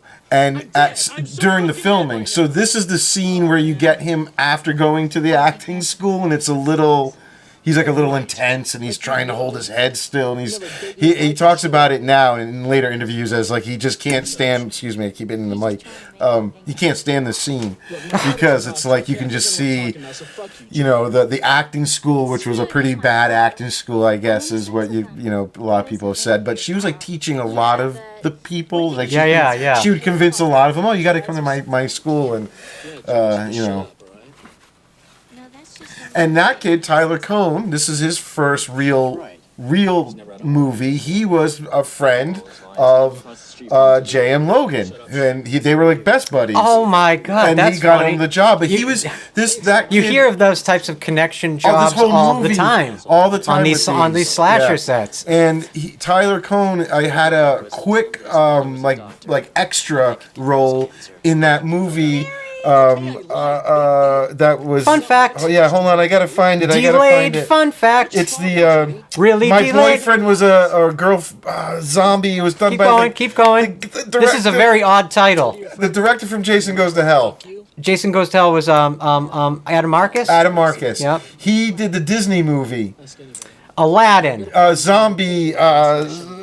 I'm gonna you Moana. talk. I'm gonna get back to it. Anyway, this kid had an extra role in that Disney zombie movie that Adam Marcus wrote, and I will find it in my notes. The Lion King. Stop. The Black Hole. They could write a song about it. I'm gonna. The Black Cauldron. No, it wasn't that one. No. Snow White.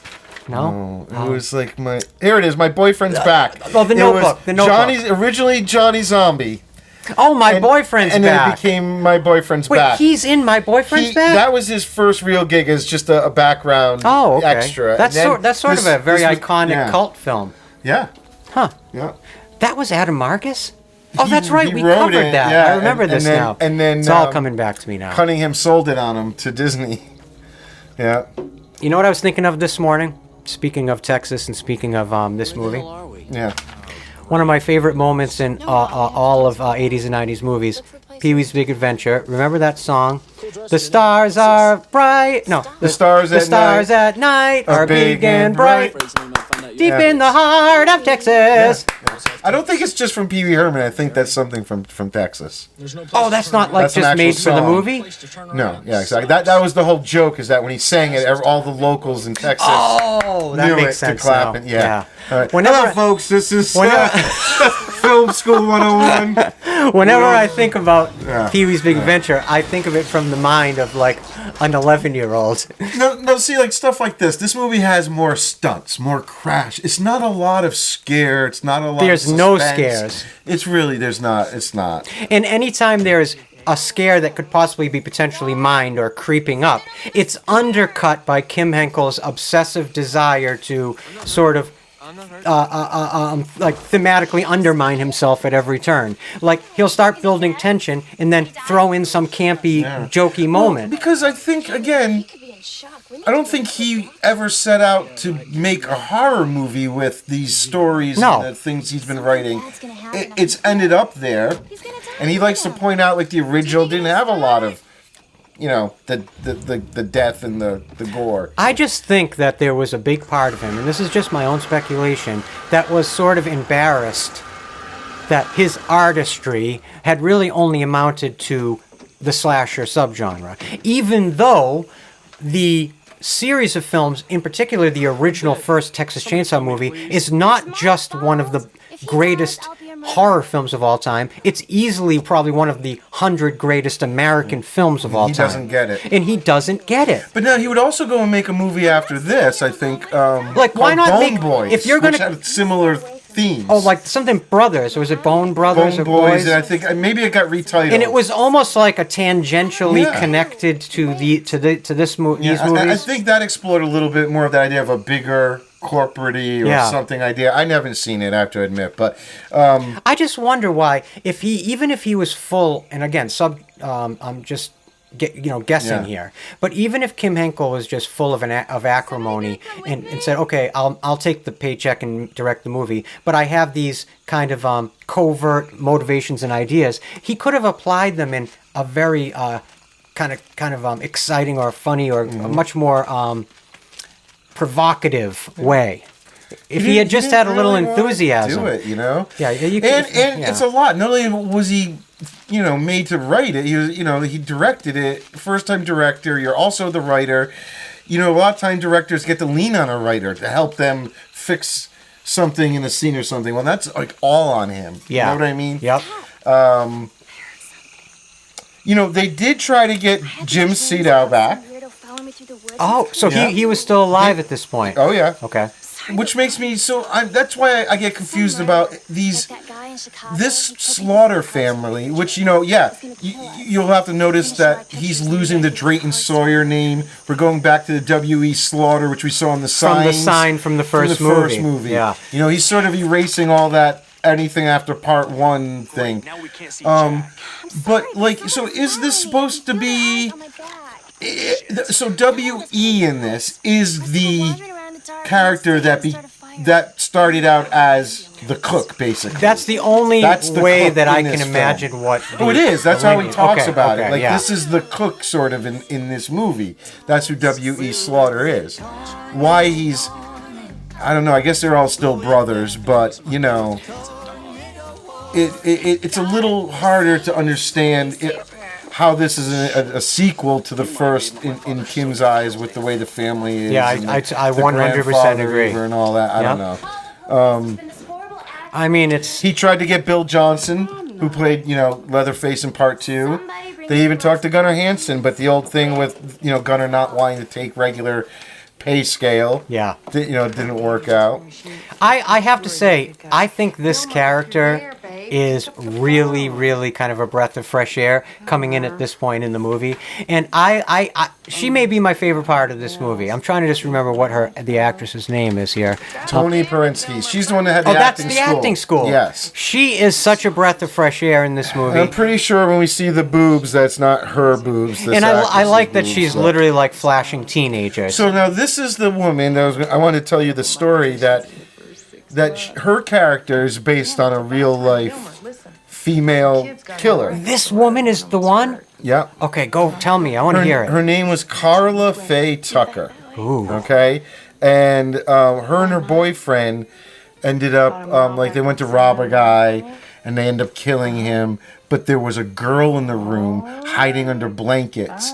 And the killer here, Carla, ends up, discovering her, and basically takes a pickaxe to her 14 times, but describes having an orgasm every time she stabbed this woman who, in this movie later, seems to get off on the that's what it's violent, rooted in. And that's what it's and wow. There's a much. You should look her up. I'm gonna Google that. She's got a whole little crazy story. Like, she didn't really get a fair chance in this world. Drugs, nobody looking after her.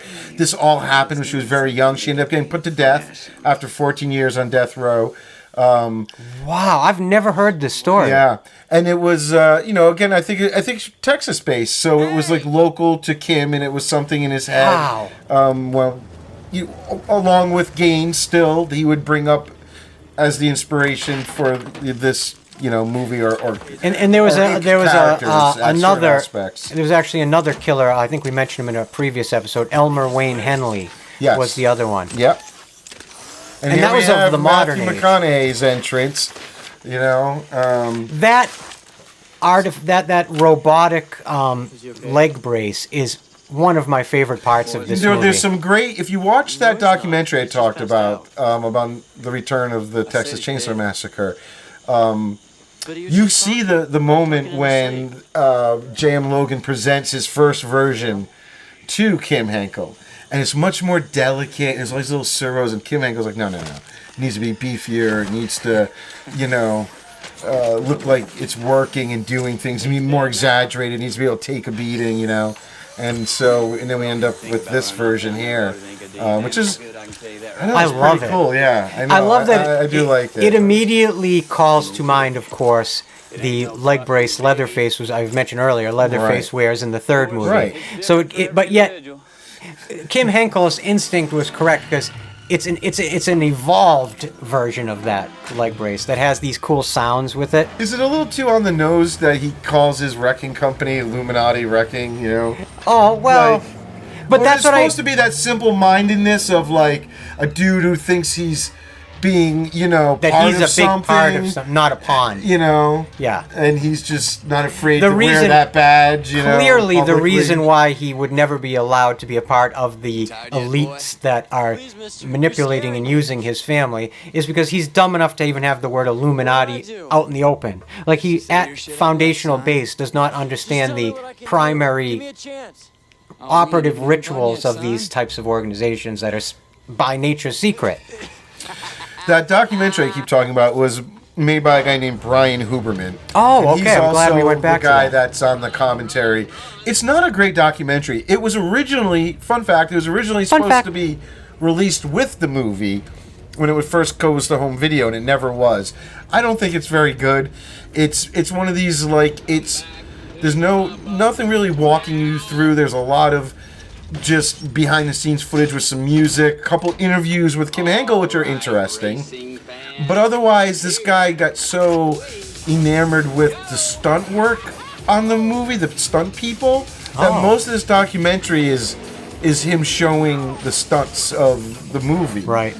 Well, it's probably one of the few interesting facets of being on this, you know what I mean? Well, the grind of this set, guy, out in the middle of nowhere. They're all sort of connected. So Brian Huberman, who makes the documentary, him and Kim Henkel worked on that movie, which I think I brought up during part 2, The Last Night at the Alamo, who was directed by that guy, Eagle Pinnell, who had a cameo in part 2. Okay.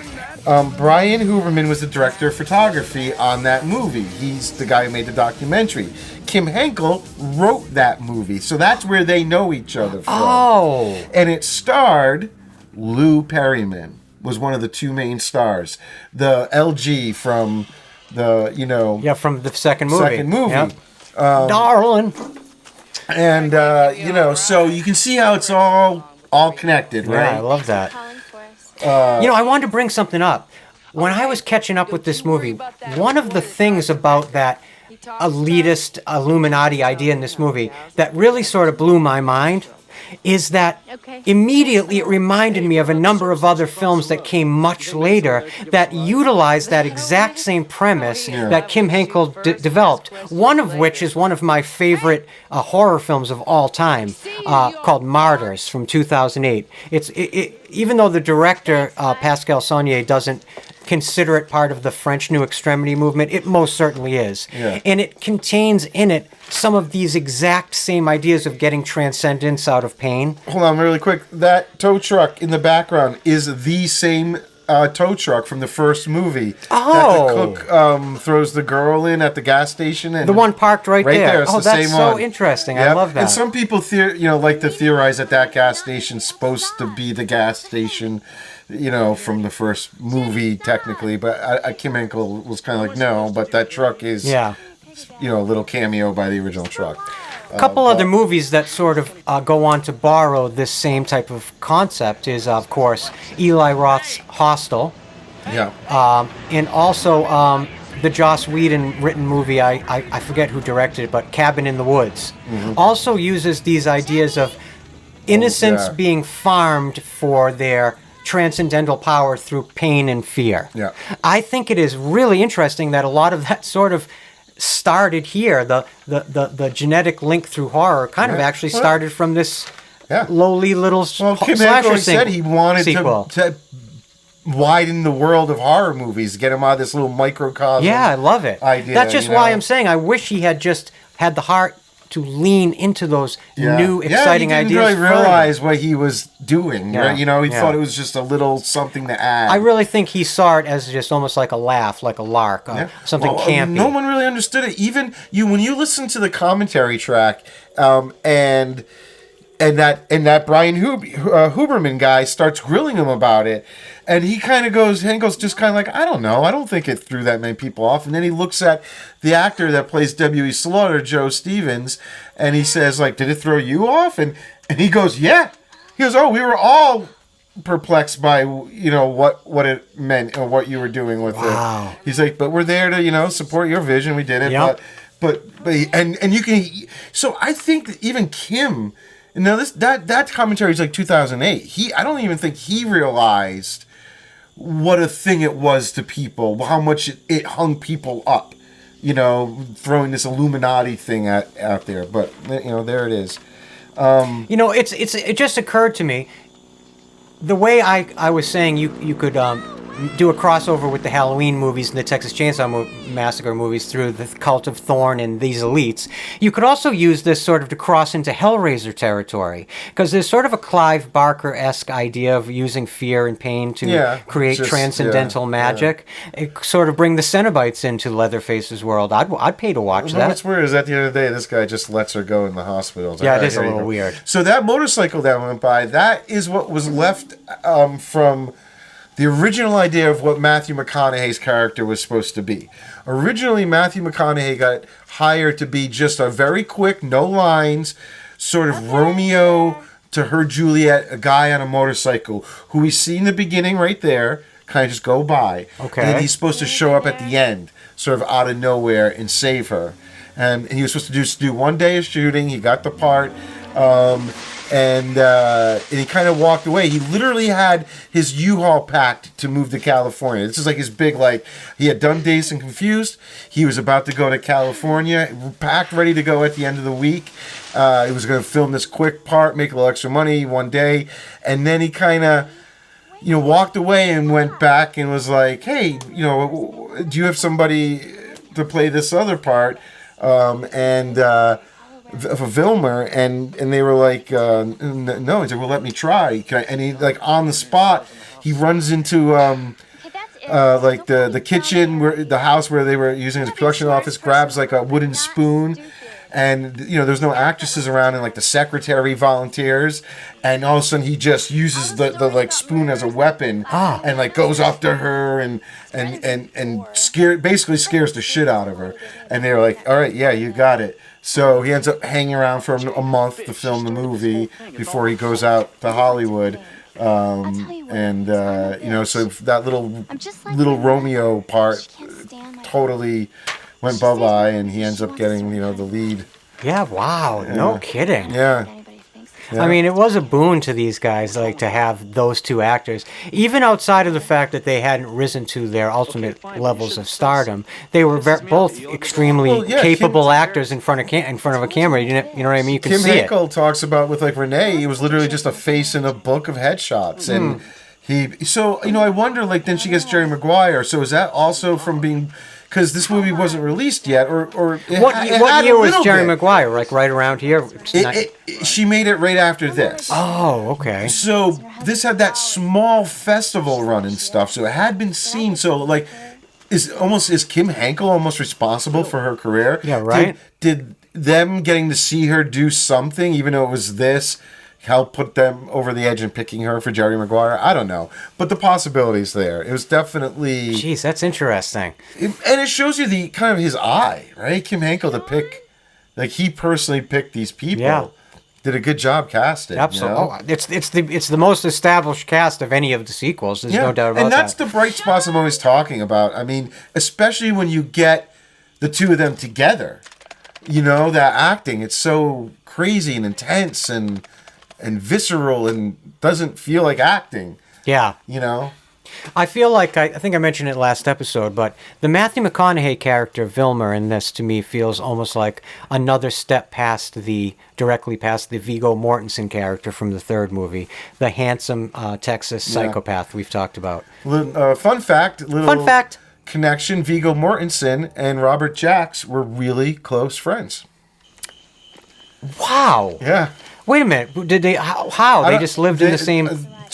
I think, being in Texas and into being artistic in ways. Yeah, they were in the same circles to some degree, but they were pretty good friends from what I heard. I'd read briefly Robert Jacks had a history doing radio of some kind, talk radio, and he did for this movie. He worked with Blondie, Debbie Harry, and did the single that came out with this. Yeah. That's right. Yeah, it's had a German title. You'll have to get it in the radio tuning at the beginning, huh? Oh yeah, it's probably there already. Oh, it would have already been there, wouldn't it have? Yeah. You guys got to remember, we are actually in the past. I know that seems weird, but it's true. It's Der Einziger Weg, which means the only way. That was the name of the song? Yeah. Wow, that's a catchy title, I guess. This film is, this house, although not exact, does have a pretty good, nice feel of like the original. It's very reminiscent of the house from the first movie. It was owned by a real couple that gets interviewed during that documentary.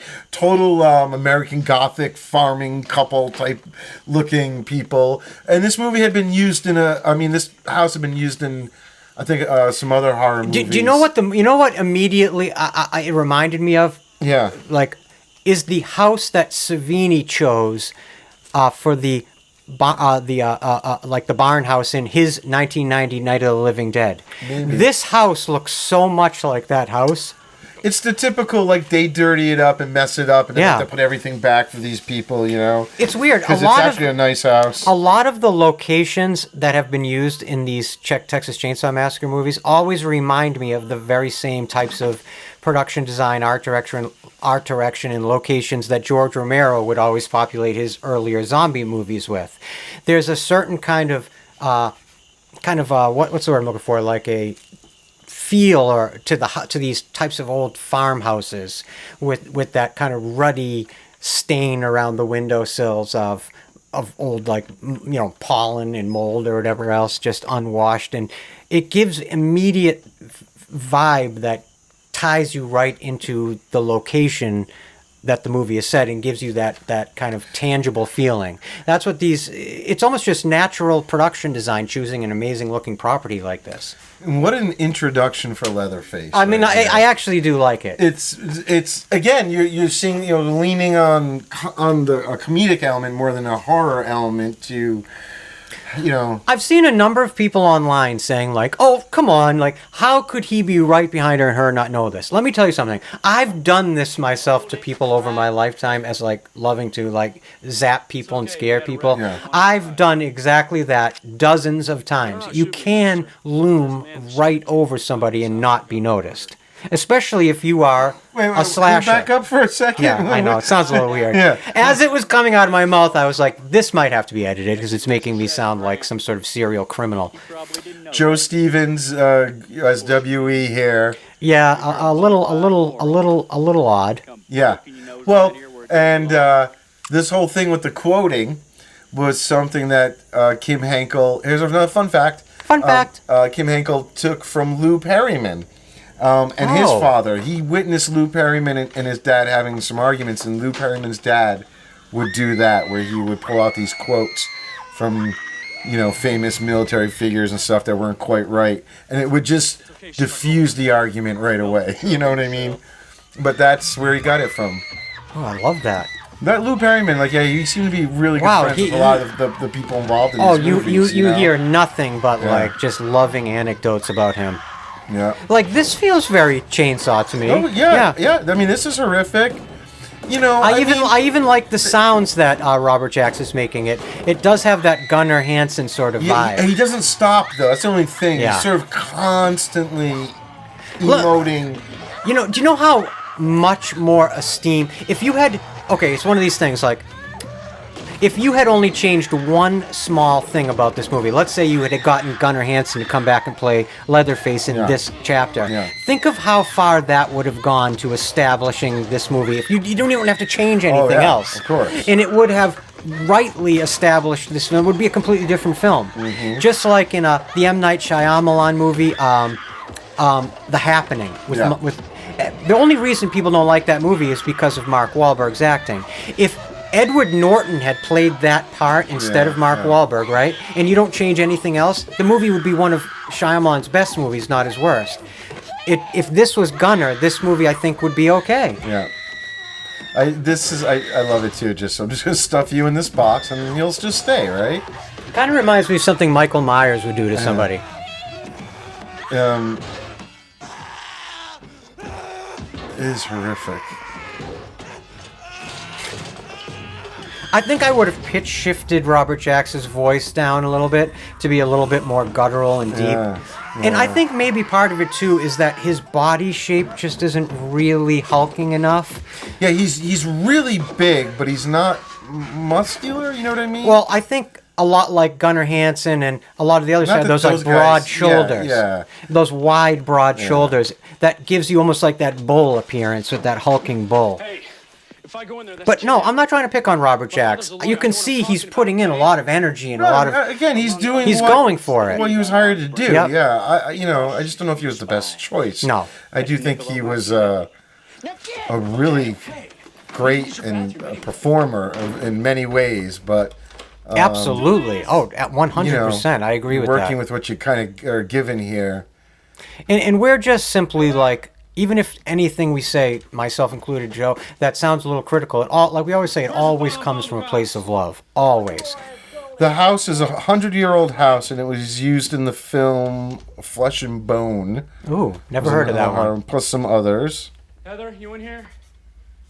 I mean, I just think the fact that they are in Texas just comes through every single frame of this film. In some of these interior shots, I think if they had just pushed the art design a little bit more. I was just going to say, so Deborah Pastor is the production designer who did a lot of, the decorating and everything. Yeah.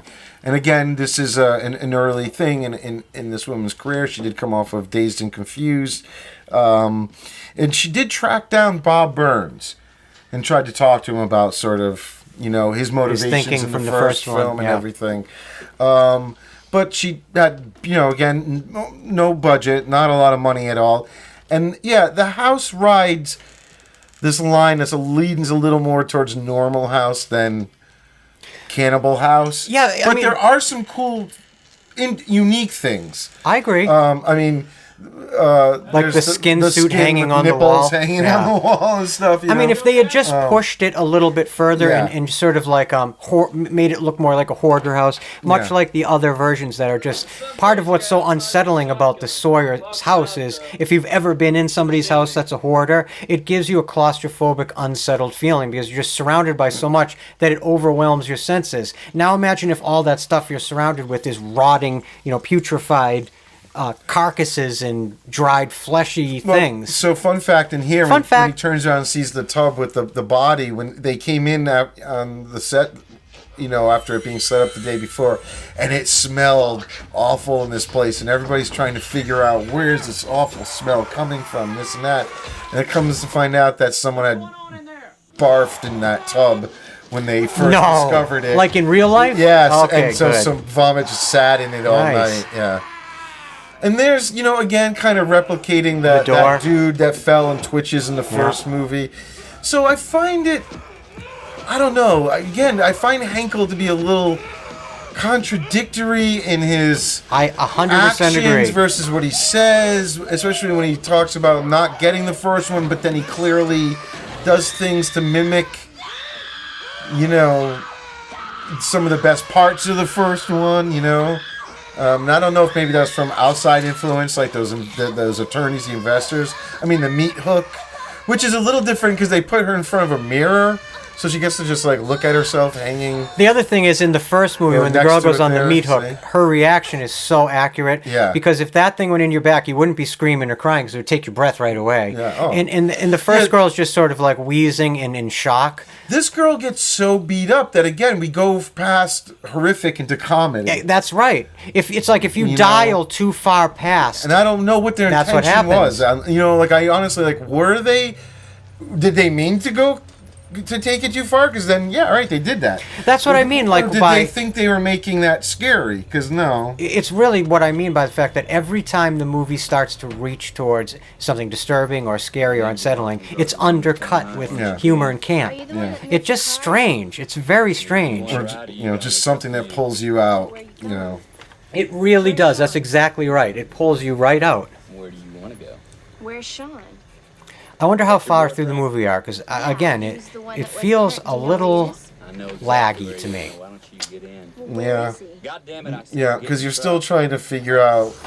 But I like seeing these Exactly. two together, though. Yeah, and Henkel liked to point out that if you watch Renee's character now, like throughout the movie, you'll start seeing bits and pieces like coming off of her. She's gonna lose her glasses in the scene. Yeah, Eventually yeah. She loses her jewelry, the flower, her dress, but what he's saying is it's actually her like kind of coming out of the shell and becoming very beautiful by the end of the movie. Losing all these things. I don't know why losing glasses, which helps you see. It's such a frickin' but because it's part of that old like going back to like the days of fairy tales. That trope when the woman removes her glasses, like suddenly she's Yeah, beautiful. I know, but realistically, like as someone wears glasses, if suddenly I didn't have glasses, she'd be dead. I mean, she wouldn't be able to do anything. Yeah, She that's couldn't- true. Couldn't see anything. She wouldn't be scared of Leatherface. It'd look like a big blur in front of her. You wouldn't even know what it is. Yeah, exactly. But anyway, Yep. and hopefully everyone likes our little ad with our take on this scene. Oh, the ad. Oh, that cracked me up. The first time Joe showed me that ad, it really cracked me up. This is also, though, a classic scene if you look at the windows on the sides of them of, like, a car that's not really moving, like, people are bouncing it, and it's just a fog machine. And they do this cool thing where blowing they, like, the smoke by like, the window. move the branches they move the by. lights, right, and Yeah. all that. But it's the smoke going by, like, as if they're just driving through clouds out there. I don't know. Yeah, right. Well, it's the misty backwoods, I guess. I know. And it's one of the things you see them deal with a lot in that documentary. You almost say, well, you maybe shouldn't have worried about the fog so much, where they would constantly be fighting, like they'd have to get enough fog out in the woods to shoot, but then something would stall them, and then there wouldn't be enough fog, so then they have to wait again and get enough fog. And you would like... and those were things that were driving Henkel crazy, like having to deal with that type of shit. But you're like, maybe you should focus on other things, guys, than making sure the fog was always perfect in the background. Yeah, it's funny know. that. But that's actually a thing that happens when things are chaotic. People tend to focus On the on wrong stuff. obsequious Yeah, detail. exactly. Right? Yeah. And so it sort of just occurred to me that's probably what was going on. And I get it. You're right. You need if they're doing it in one shot, you need it in the others. But for continuity, when you watch the scene, I mean the making of, which I do highly suggest, just go on YouTube, look it up. It's just called The Return of the Texas Chainsaw Massacre documentary. If you want to go even deeper in the dive, there's not a ton out there with for this movie. The Scream Factory disc does come with some interviews with like the kid who plays Barry, Tyler Cohn in the DP gets an interview. Am I crazy, or is this scene duplicated from one of the Halloween movies. Am I crazy? Don't we remember seeing a scene like this? When Jamie and the boy running into the woods. Oh my God! And Michael's in the car. It's when they used the George Wilbur, the giant dummy on the side of up on the top of the hill in the night with the big giant shoulders. Shanks. Oh, Shanks, maybe it was. I can't remember, but yeah, that's got to be it. Yeah. And who is it? Michael's driving? Yeah, he has the car. Remember, he steals the car. I have.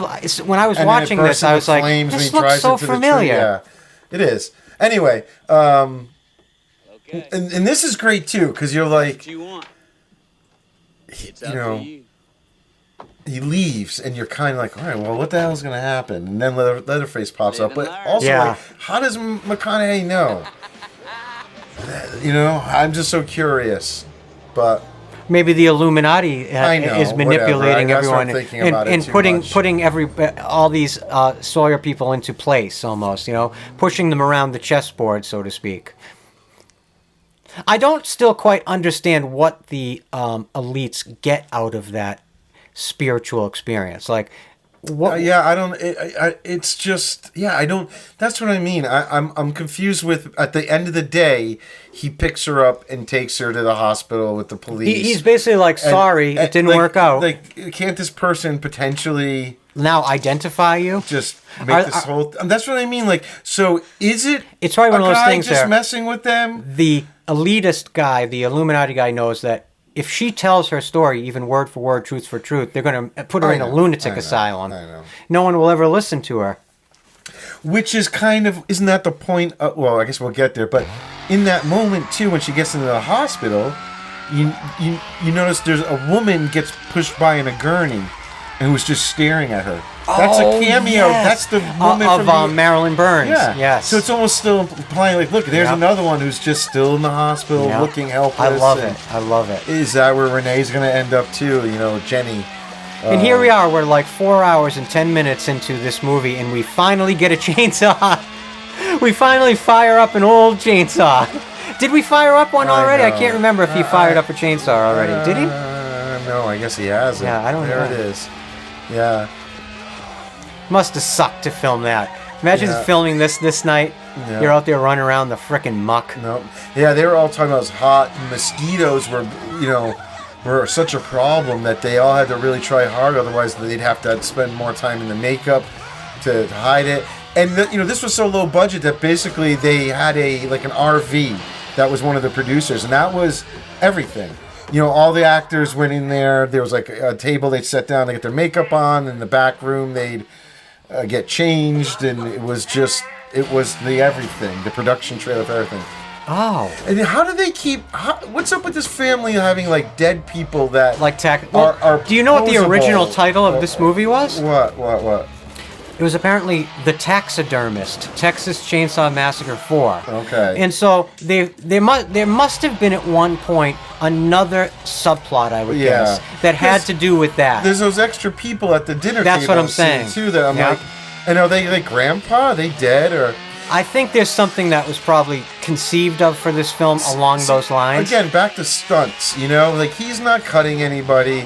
And we get big stunts, and this was featured in that documentary. And this also cool feels like Michael Myers. Yeah, it does. I mean, isn't there a movie? Oh yeah, it's in part 4, I think. Yeah, one of them when the babysitter's on the roof and she falls off. Exactly, because she cut herself. It immediately made me think 2 times in a row in like 10 minutes. I was like, this is out of a Michael Myers movie. And if you kind of closely look, there's a couple of these types of shots, the wider ones, where you can just see it's not Renee Zellweger. Yeah. But, you know, it was cool to see them filming this. You know, it was, a big stunt, this woman jumping to the wire, and see, that's not Renee. No, I know. It's very, it's funny, though. You know, again, I don't know. It was like Henkel, I don't think he knew what to do to make the movie exciting in terms of a horror movie, so they went with action.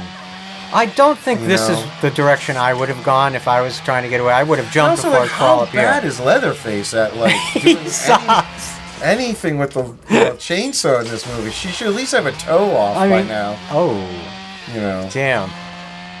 But, you know. She's like she's like a frickin' parkour pioneer. My God. And all right, so Joe Stevens, who plays W.E., he was also a friend of J.M. Logan's, the makeup kid. Oh, okay. They all knew. They were all. It was like a little entourage. They would say, like, I think Logan, J.M. Logan talked about how basically, all these local Texans, they would just get their work from the Texas Film Commission. They would just basically show up and say, what's in production, what's going on, and they would give them the info, and then they would just go and try and get a job on these movies. But so they all just knew each other from trying to work in the film industry. Yeah, just trying Texas, to break in. Yep, trying to regionally break in. Yep. So the woman I was talking about, Deborah Pastor, the production designer. When we get to Leatherface, where he has the boobs, the chest, yes, right, and that was hanging on the door, I think, in the bathroom. Is no, that that's the same a different piece? one. Okay, no. And the pretty lady face, that's Deborah. That's Deborah Pastor's face and boobs. Oh, they did like a life cast. Oh my and god! So it's very awkward to always. I would imagine. And so that was a big stunt that they only had one piece of glass for that guy to come through. And in the documentary, you can see that the actor ended up falling down when he came through the glass. You're supposed to just run through it, and he kind of gets back up and keeps going. But they kind of cut that around that in the actual movie, and you can kind of feel it's a little jumpy right at that moment. Yeah. But it was one of those cases where they didn't have the ability to reshoot it, so they had to just make something out of what they got, even though the guy fell down, That was really Renee Zellweger to just do her own little stunt there. Oh yeah. It's okay. I feel like did you notice, like, it almost feels like they just ran the exact same sequence of events twice. I know, yeah, they keep coming back here. Chasing, she gets to a door, she's screaming her hair around, she falls through the door. Next thing you know, she's out being chased, she's screaming around, she gets run up to her, she's shaking her head. For a minute I thought, I was like, wait a minute, is this movie skipping? She's great though. You could tell she's definitely an acting coach. It makes or an acting She's great teacher. for this type of a campy-ish role. I anyway. love her. I think she just understood the assignment. Yeah, well... And when you understand how depraved they're just she doing is. the classic, the person you think's there to help. Yeah, I love it. Which the cook did in the first film, right? She gets to the gas station. Oh, you're gonna help me. Yeah. They're really replicating. It's like the Force Awakens version of the Texas Chainsaw, where they're just sort of hitting the same beats and the same moments, and it's like poetry. It rhymes. Yeah. The dinner scene will come up at the end. It's And the grandfather. The local boy's trying to give you a little scare. The local boys are just throwing bricks in her windows earlier, and she's acting like, oh, whatever, the local kids. Kids will do the darndest things. So the cinematographer that also did all the newscaster voiceovers, Levi Isaacs, he was a friend of Tobe Hooper's, and Tobe Hooper had helped him get his start in Hollywood, and eventually he ends up being one of the main cinematographers for Tales from the Crypt. Oh, interesting. Kind of coming over to this from that. For our listeners in the present, after all these years and a lot of acrimony from fans, myself included, right here on these airwaves, Shudder is finally about to be releasing the entire Tales from the Crypt library. Nice. All remastered versions.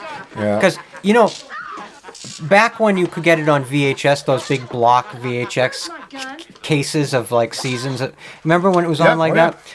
I guess they've never really done any other releases of, and it's hasn't even been on streaming all these years.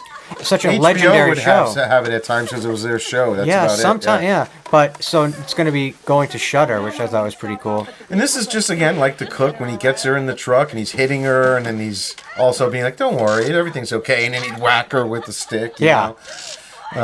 So it's just the same. If you're a dickhead, I got to tell you, a gentle cattle prod must be a lot of fun. There was some of the music in this movie is by a band called Pariah, and the guitarist was Renee Zellweger's boyfriend at the time. Oh, very nice. She's the one who hooked that up for her boyfriend. Not a bad band name. Another little fun fact. Fun fact. I was thinking earlier, but I forgot until it was too late. We should have only done 6 fun facts this episode, since there are only 6 kills. But since we've now done 63, That's all there is it's to a talk moot about point. is fun facts I know. in this movie. Though. When I heard that thing that there were only 6 kills in this, and nobody dies by chainsaw, I was sort of, it's sort of an amazing thing. Okay, we got 1 medium deluxe, 1 medium pepperoni. See how it just keeps changing, like it just I keeps know. spinning into these weird absurdities. And so there's also a question if you really watch the movie, like, are they even cannibals in this movie? You don't ever see it happening. And they're ordering pizzas. One of them was a That's right. vegetarian. Yep.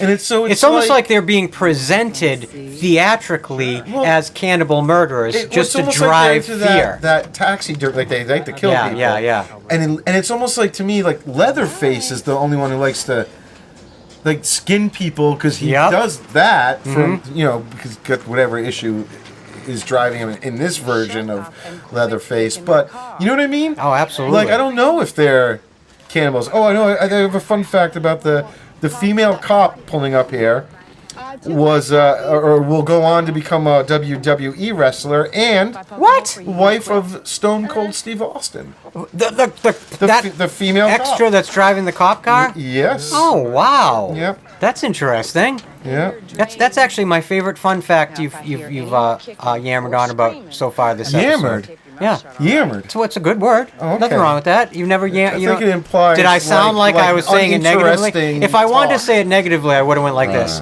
Yammered. Instead I went yammered. I didn't go yammered. I went yammered.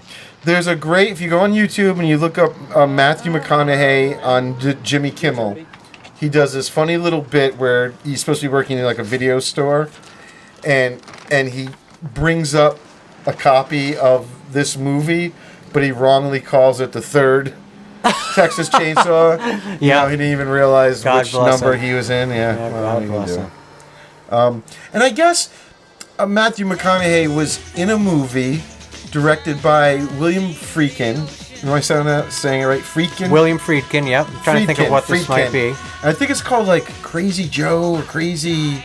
Oh, something. yes. I think that is what it's. And apparently Matthew McConaughey, because I haven't And seen he's a this movie. psychopath, right? Well, a lot of people will say that he's basically doing villain Killer work. Joe. It's called Killer Joe. It's Joe. actually based on a Tracy Letts play. Yeah. And there's another Tracy Letts play called Bug that William Friedkin also turned into a movie.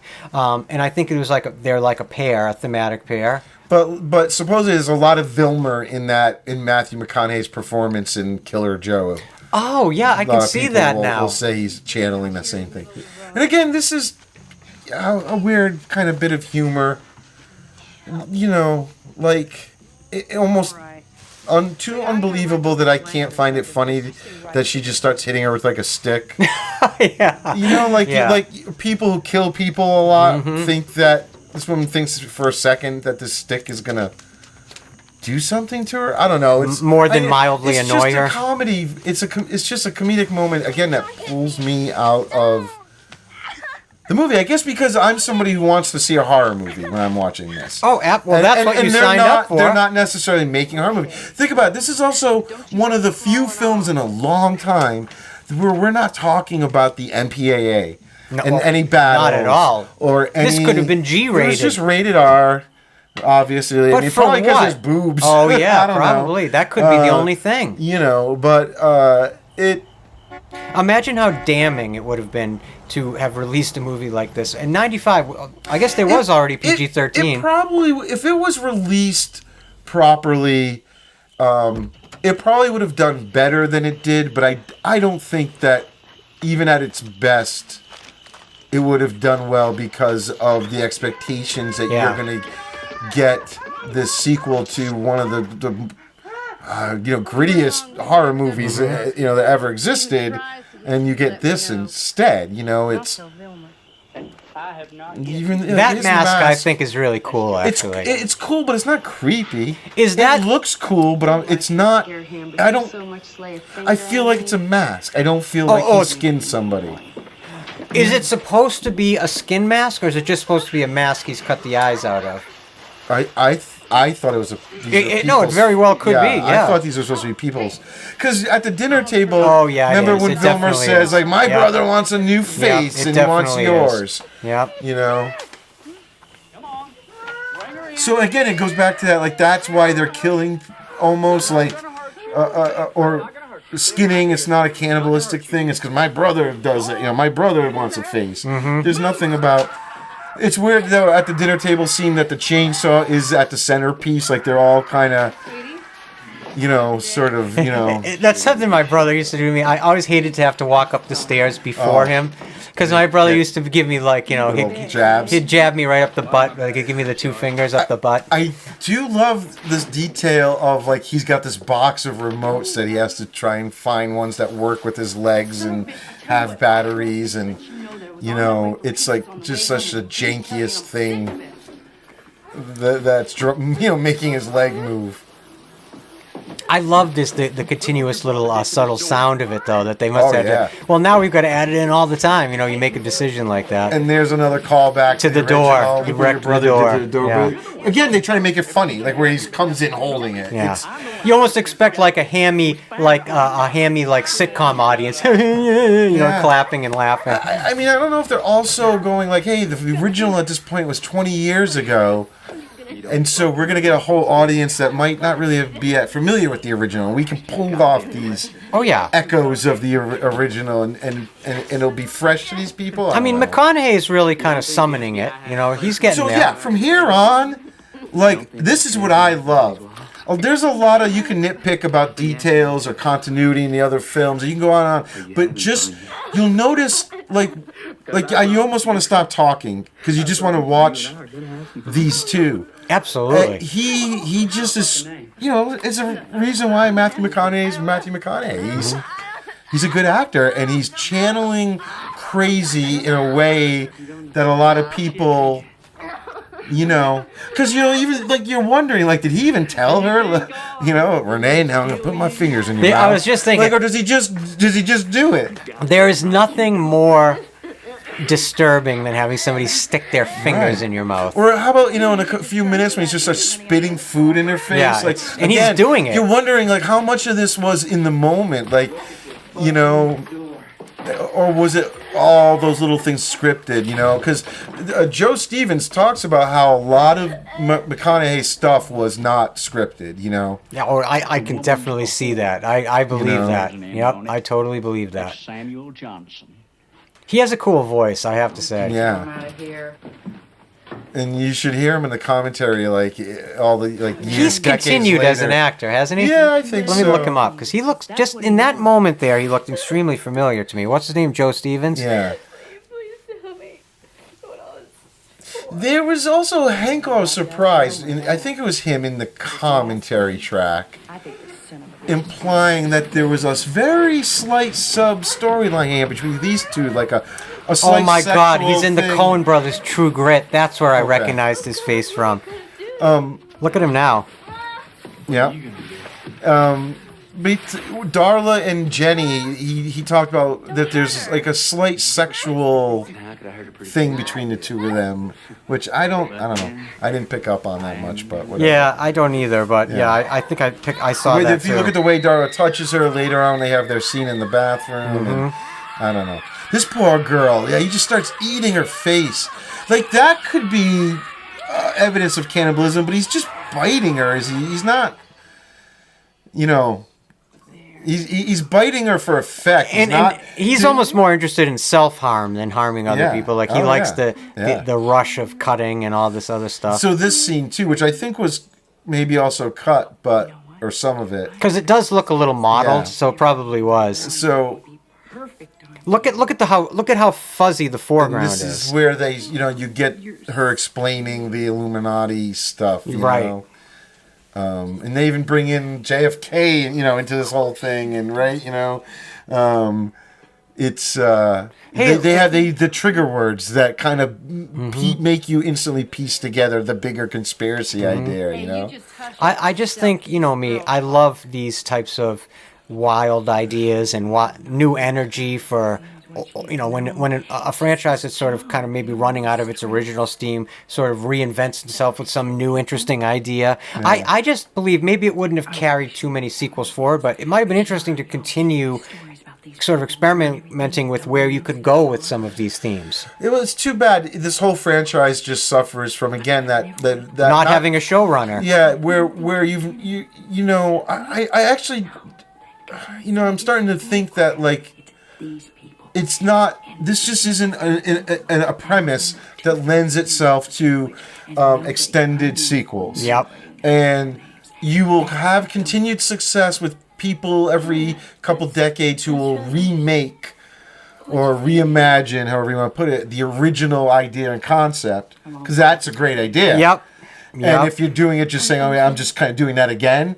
But anyone who's trying to continue it, the new director, who's the guy who was just announced, you know, where we are now in time as going to be directing the next. Oh yeah, Curry Barker. And he was saying, you know, again, he seems to recognize what we all do, that the potential in this franchise just has never been really maximized.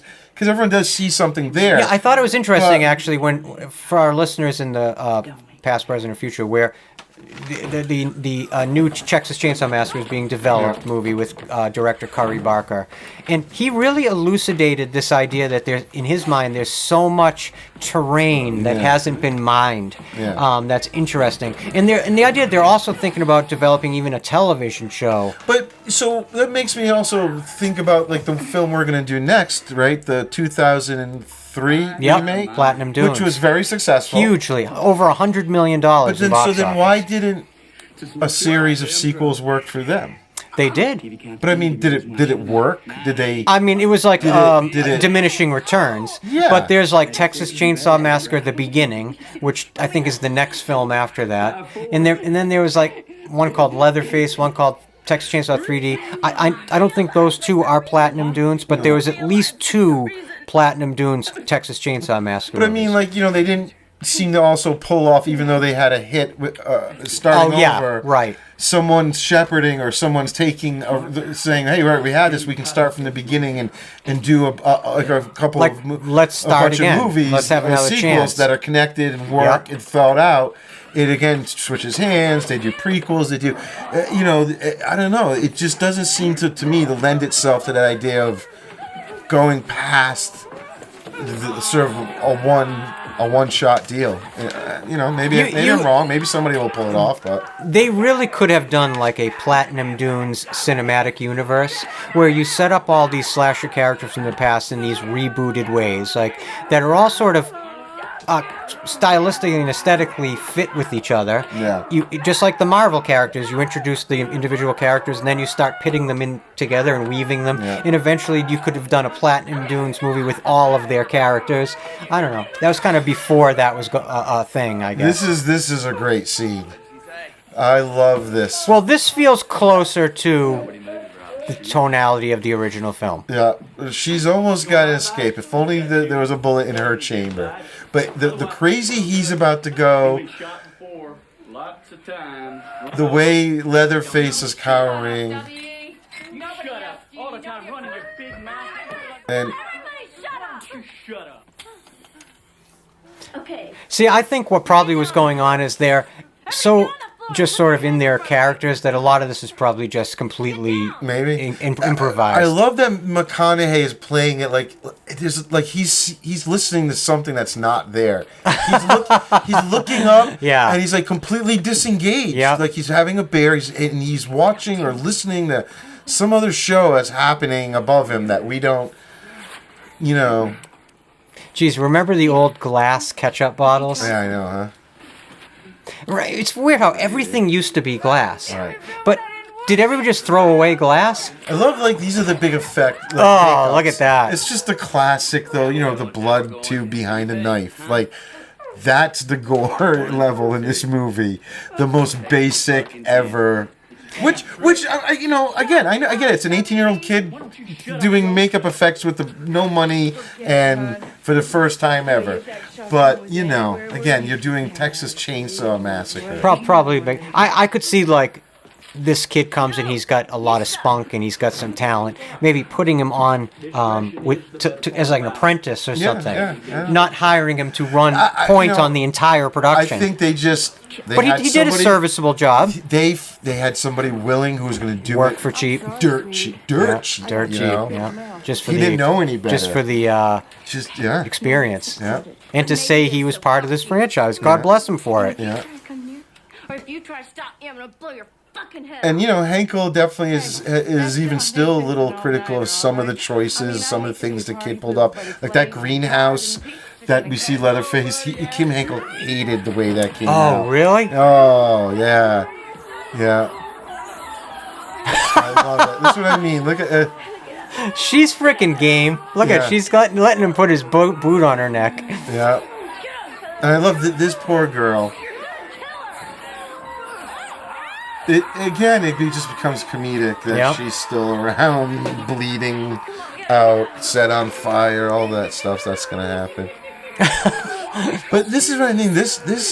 I do love the controlled chaos sort of here. Like that Henkel creates. It becomes interesting to watch. It's so also insane. I love it. Yeah, I do. Yeah. Like if only the bullet was in that one. And I love it. Like even his brother, he's. And now he does like it's from like Star Wars. Oh my God! It's a Tusken Raider. That's right. When I was watching this, I'm like, is he doing a Tusken Raider? Even there. Again, it's like he's in front of people that we don't see. There's a crowd cheering for him that we don't get to see. Oh, she's so close to getting away. That was one of my favorite moments of Matthew McConaughey in this movie. Definitely. That's what I mean. These are the scenes where there's a lot of stuff I love. Yeah. And it's because of his type of crazy, Yeah, I love it. And she's a great sort of final girl. They talk about how she was probably one of the fastest final girls in these movies. She's always outrunning everybody. And also like later when it's daytime and she's running the whole thing with the plane and all that, like the ground was so hot that literally you had to keep moving. And because they're supposed to be barefoot, but they still it's Texas heat. They're wearing like these little slip-on things, but it was still so hot that if she didn't keep running fast, her feet would just burn up. That's how you know you're in the thick of the summer. You almost get away, and then you crash into a tree, and you do. Yeah, these are the tropes. These are some of the classic horror tropes on display. And they're tropes for a reason because they work. And like a lot of horror writers, you hear Kim Henkel talk, and how he like, I look at other horror films, you just sort of dissect it. You get a bunch of kids, you get them separated from society, you give them these. He was just. Like I said, I don't think he was necessarily a horror writer, but he kind of got pushed into this corner. That other film I know he wrote, The Last Night at the Alamo, that was like a comedy. Yeah, right. Which, get. I wasn't really familiar with that. I think he definitely leaned into more comedy, having, elements. Even remember in the first film, a lot of the weird one-liners this is pretty creepy. Him. And so he talked about how this was making up for a scene that he had wanted in the original that was cut. And I think it's out there, and you can see it in deleted scenes where you see Leatherface. From the first movie? Yeah, putting on makeup on his pretty lady face mask. And that got cut. So this was Henkel's attempt at sort of bringing that type of scene back. And I don't know, judging by maybe the quality of this might have been a cut... or some of it by the studio as well. It does kind of have that bit of a disjointed feel, right? Like right through this point here, where it almost feels like something's was missing. Well, when I was watching the original. It. This is this has got all the stuff, but they're both really good. Yeah. I don't know if she's messing with his leg. See how sharp it just got? Yeah. See, now it's, yeah. Right. So some of that other stuff is... They're just cutting these little bits off. I I don't know if they just felt it was too long, or they were just being sort of domineering about this is our film now. I don't know, you know. You can tell they spent a lot of time in these rooms because you see how it's like disturbed and messed up. Yeah. That I think is more from just banging around in there for days. Yeah. And this is when these scenes were on. This is where Henkel starts talking about like her being based off of that. Oh, the murderess. Yeah. I love that story. Yeah, I got to look Carla that up. Faye Tucker. Carla Faye Tucker. I'm going to Google that when I get home. And yeah, so this whole look of Leatherface at this point is the production designer Deborah Pastor's face and chest. Ooh, I like gotta nobody check that out else was around to do model it. She just volunteered, and she said. But then one day they all go eat, you know, at lunch and Robert Jack sits down and he's still kind of got it with the chest on, and she's like, you know, this is really disturbing. You eating from me with my boobs hanging out. So of course he started doing it more and more and more and more to mess with her. But I love it. The grandfather, though. Oh my God.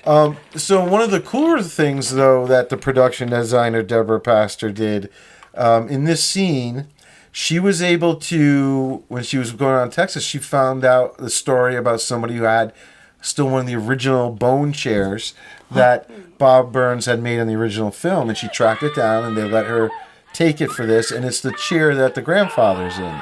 And Is from the original Sawyer house? It's from the original movie, and so that's why they made it sure, like, when he gets up, you see it. I do love that. In the woman's voice, yeah. But do you see, like... That's very Buffalo Bill, the way he's dressed but there. the mask, the skins are, to me, very plastic. The makeup is pretty bad. It definitely doesn't sell. They didn't really, I feel like, nail the fake or it looks dead almost skin like... thing. Just looks like a Halloween. Like a Halloween like costume. A cheap Halloween costume, totally. you That's know? what I was just thinking of. Like a cheap leather face mask, you know, you'd get around Halloween time. The average Halloween stores. And like the color, now I'm colorblind, but like the color on these guys are all a little weird, right? The dead people, a little gray, bluey, or I don't know. Are you gonna help me or not? And it's just, And don't tell me anymore yeah, of your stupid stories. weird. I think that's the word for it. Yeah. Although this set is probably the best of the sets within the house. Like, Oh yeah. And so also it's pretty cool that if you look on that wall, the other wall behind him is that wall with all the keys. Yes, yeah, and that's supposed that's to be really like cool. all their victims. Yeah, you know? I love that. Which you see a set of keys in the floorboard when Renee Zellweger is getting ready to jump out of the tow truck. I think to also imply other victims having been there and dropping their keys, and that's how they end up with all these keys. There's nothing. And I guess there was some killer, some other serial killer or something that did something similar with coins. Ooh. Lined a wall or floor with all Coins from his victims? I don't know if it's from the victims. Oh. It was just something weird, but... Look at the grandfather. I mean, it is absolutely hilarious. So that's what I'm like, in my head, is Kim Henkel saying, like, this is literally supposed to be the same grandfather? Or are they just replacing grandfather with other dead old people? And like, but how is Leatherface? Is this the same Leatherface? And if it is, then how is he? What's the relation with all these people that are different? It doesn't make any sense. Because I do think that earlier you hear W.E. say something about your brother. Look what your brother did to the door. He says to Vilmer. So I do think these are still supposed to be the cook, W.E., the hitchhiker, Vilmer. Oh my and Leatherface, God, wow. You know what I mean? Yeah. Like, I don't know. So Vilmer and Leatherface are brothers, even in here? Yeah, that's when W.E. comes out that door. Oh, that's right. He says, look what your brother did to this door. So it's supposed to be like the original where the three of them are brothers. But, I don't know. Like, he changed ages and archetypes so much of, He loves throwing that woman onto the ground. He's tossed that actress onto the ground 5 times. He takes his brother out. Now, I love this. So that chair, if you check it out when he gets up, that's an original Bob Burns. I would have liked to listen to a commentary from that guy. I want to hear his commentary experience. I want to know anything I can about that guy. Well, I'm going to look up who he is. Hold on. I love that. I love when she turns and weird. screams at him and he sits down. Again, like, Leatherface would never just sit down and listen to a girl. Like, you know what I mean? Or at least the previous versions. And then this is just...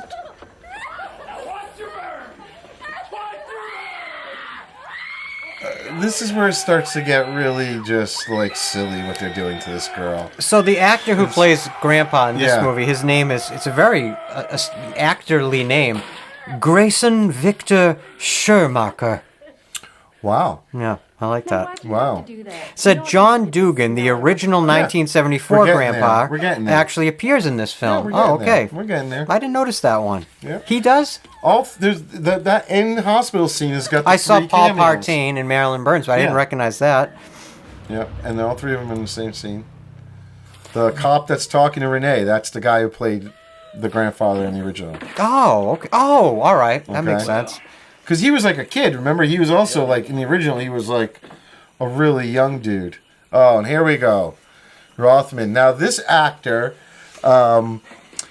James Gale, has this sort of weird haircut because he was also performing at the same time in Henry V. Oh, And that's why he's weird. got this weird sort of Like haircut. Roman haircut? Yeah, Oh, yeah. look at it. I mean, you can totally see it. Yeah.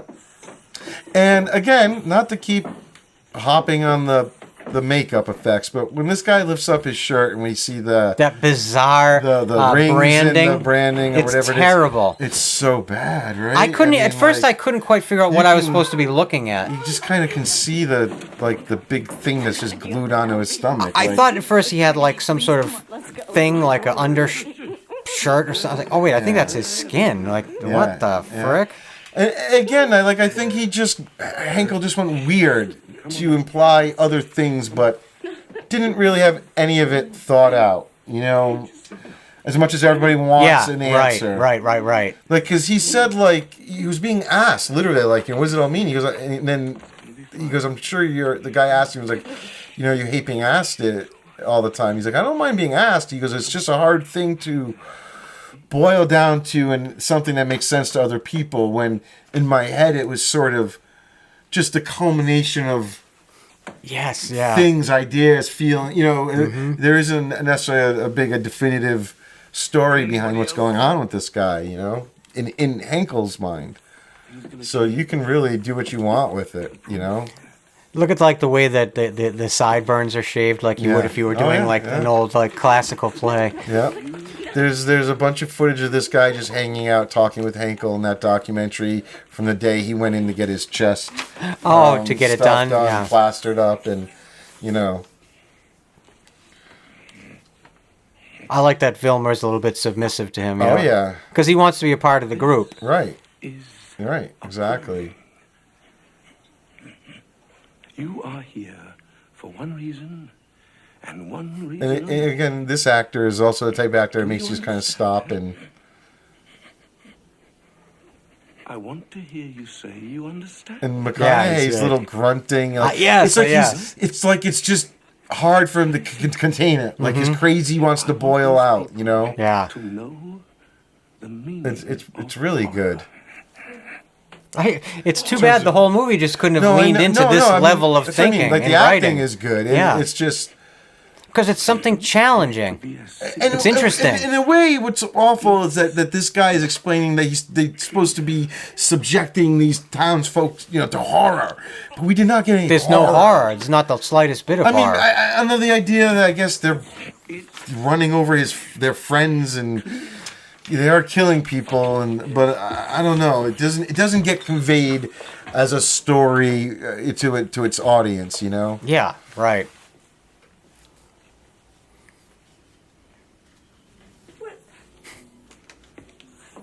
I like that he's a married man. I was just gonna say, Yeah. I like that he implies he's a married man. It's interesting. Does his wife know about the chest? That sort of reminds me again of like Hostel. These like otherwise straight normal businessmen who pay to go to Eastern Europe to kill people free and clear for money. It's so good that's actually empowering these other elites, these other Illuminati type people. Mm-hmm.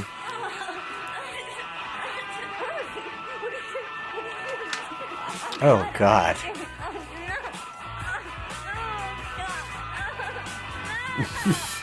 It's just the licking. Yeah, it's freaking bizarre. Man, that as an actor, that's got to be some of them. Because you don't want to have to do that to somebody, and you don't want to do it at yourself. Yeah, especially when you know, like, and you're they're covered the in hot makeup. Girl. You know what I mean? Like, you know. And now just your face creepiness. is covered in spit. It's awful.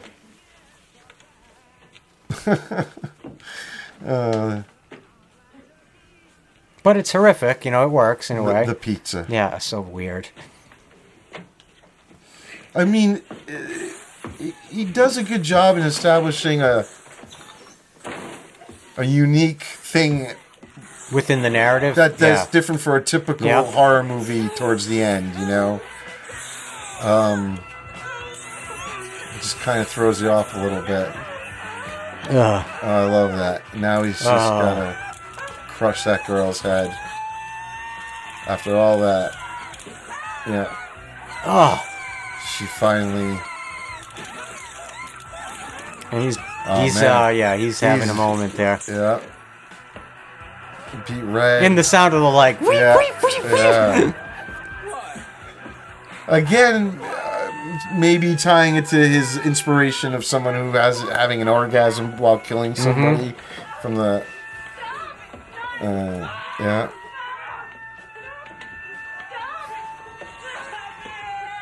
Ugh.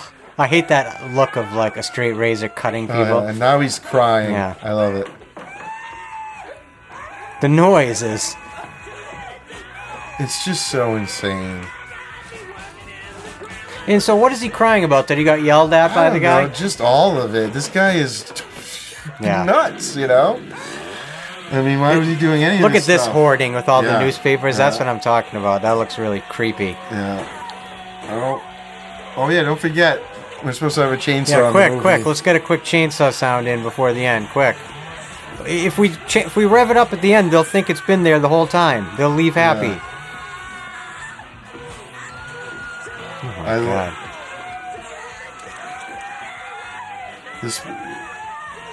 I don't know if there's been a movie, one of these yet, where like a girl almost gets away so many times. Yeah, it ends up feeling a lot more than a little bit repetitive. Also, like, what?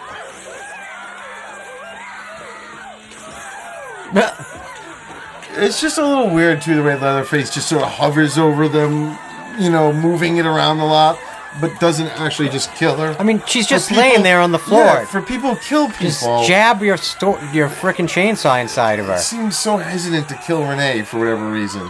But the editing here and the noise and everything, it's building a lot of tension. No, I know. It's good. I know. I've also watched this movie like a lot over the last few weeks, so you start really nitpicking. Yeah. But,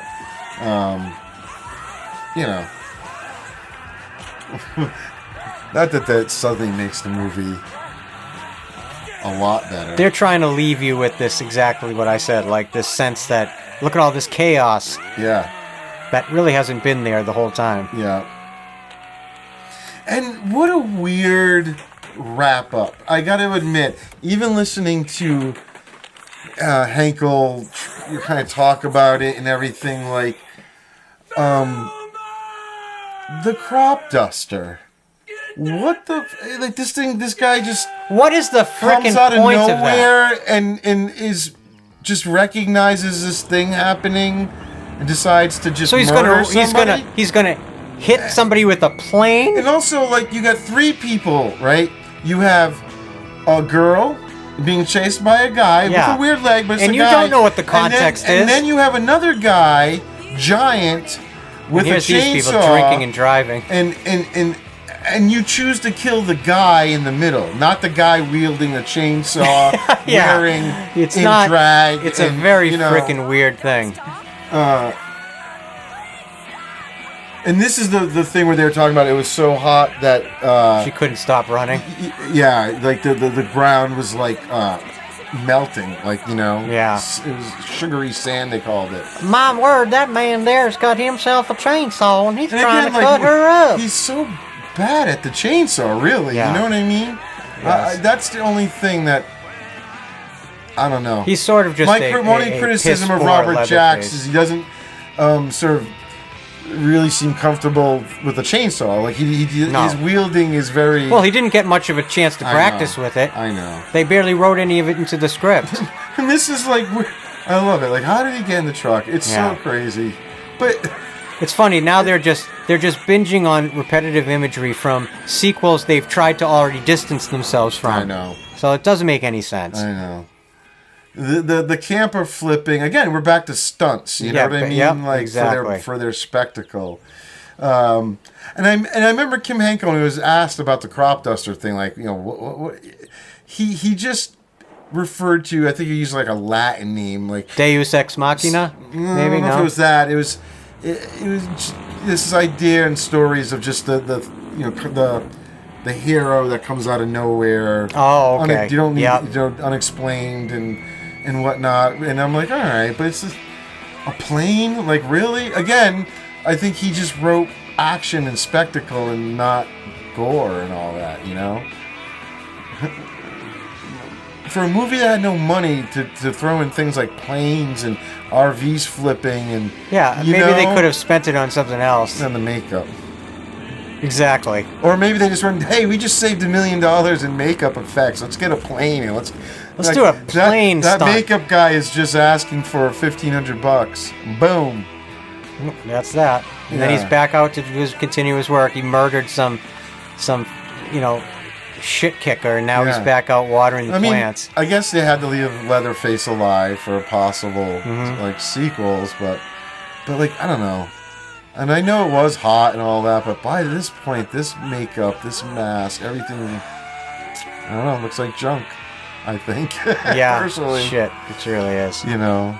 It looks like almost like paper mache or something. Yeah. And I could see that in the documentary. You can see frustration in Robert Jacks as they would have to stop takes to glue a piece of the mask back on. You know how sucky that would be in heat? And he was like, I'm running around. It's very actiony. The heat, like, he's like, come on, guys. Like, it's not going to be perfect, but, they would have to make sure. And, like, I know she's been through a lot, but wouldn't you look in there before you just jump hop right in?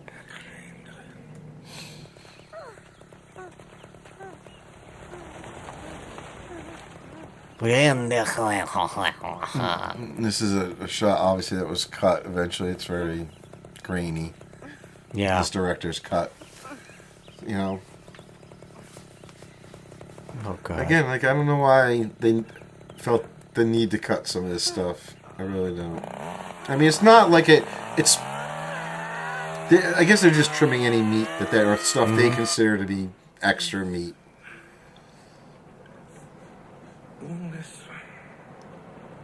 Interesting take on the Leatherface chainsaw dance. It was supposed to be a spiritual experience.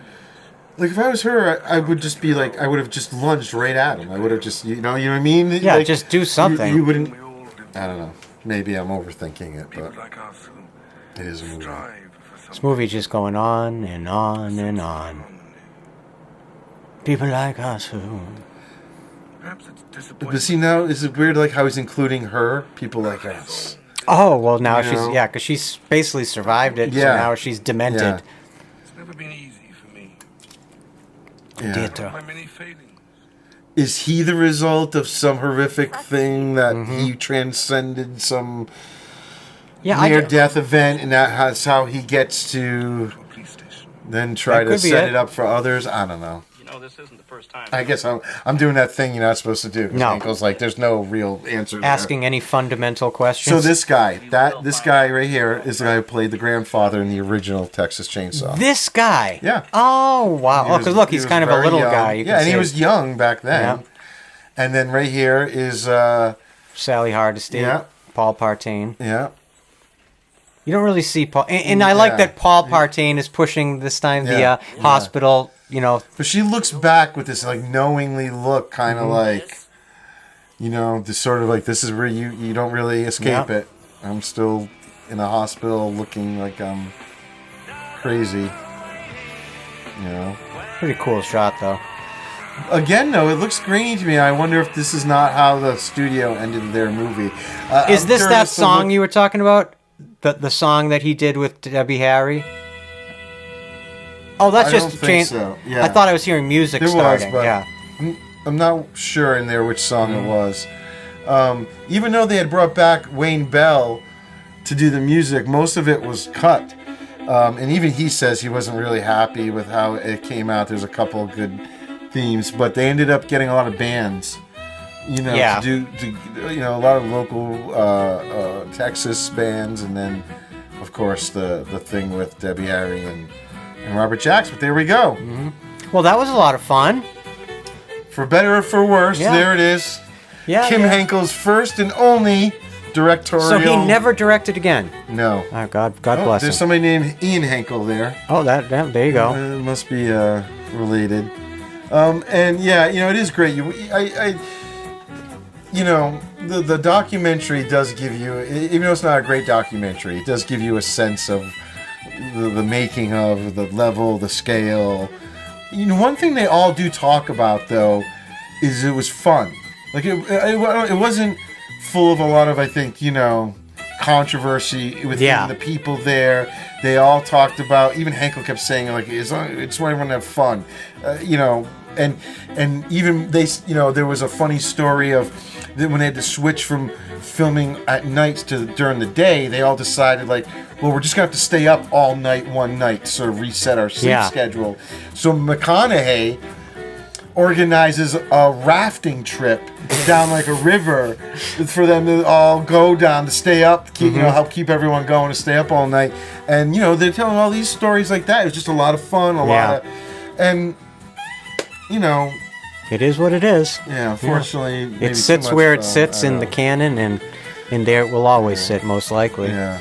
Well, I mean, we've kept you guys a long time here, and of course, we love you and we appreciate you so much. And next episode, I'm confused again. 39, episode 39. 39. Episode 39. Yeah. Unbelievable. Mm-hmm. Our 5th episode of season 4, we will be doing a deep dive into the history, legacy, and lore of easily one of objectively everybody's favorite chainsaw movie.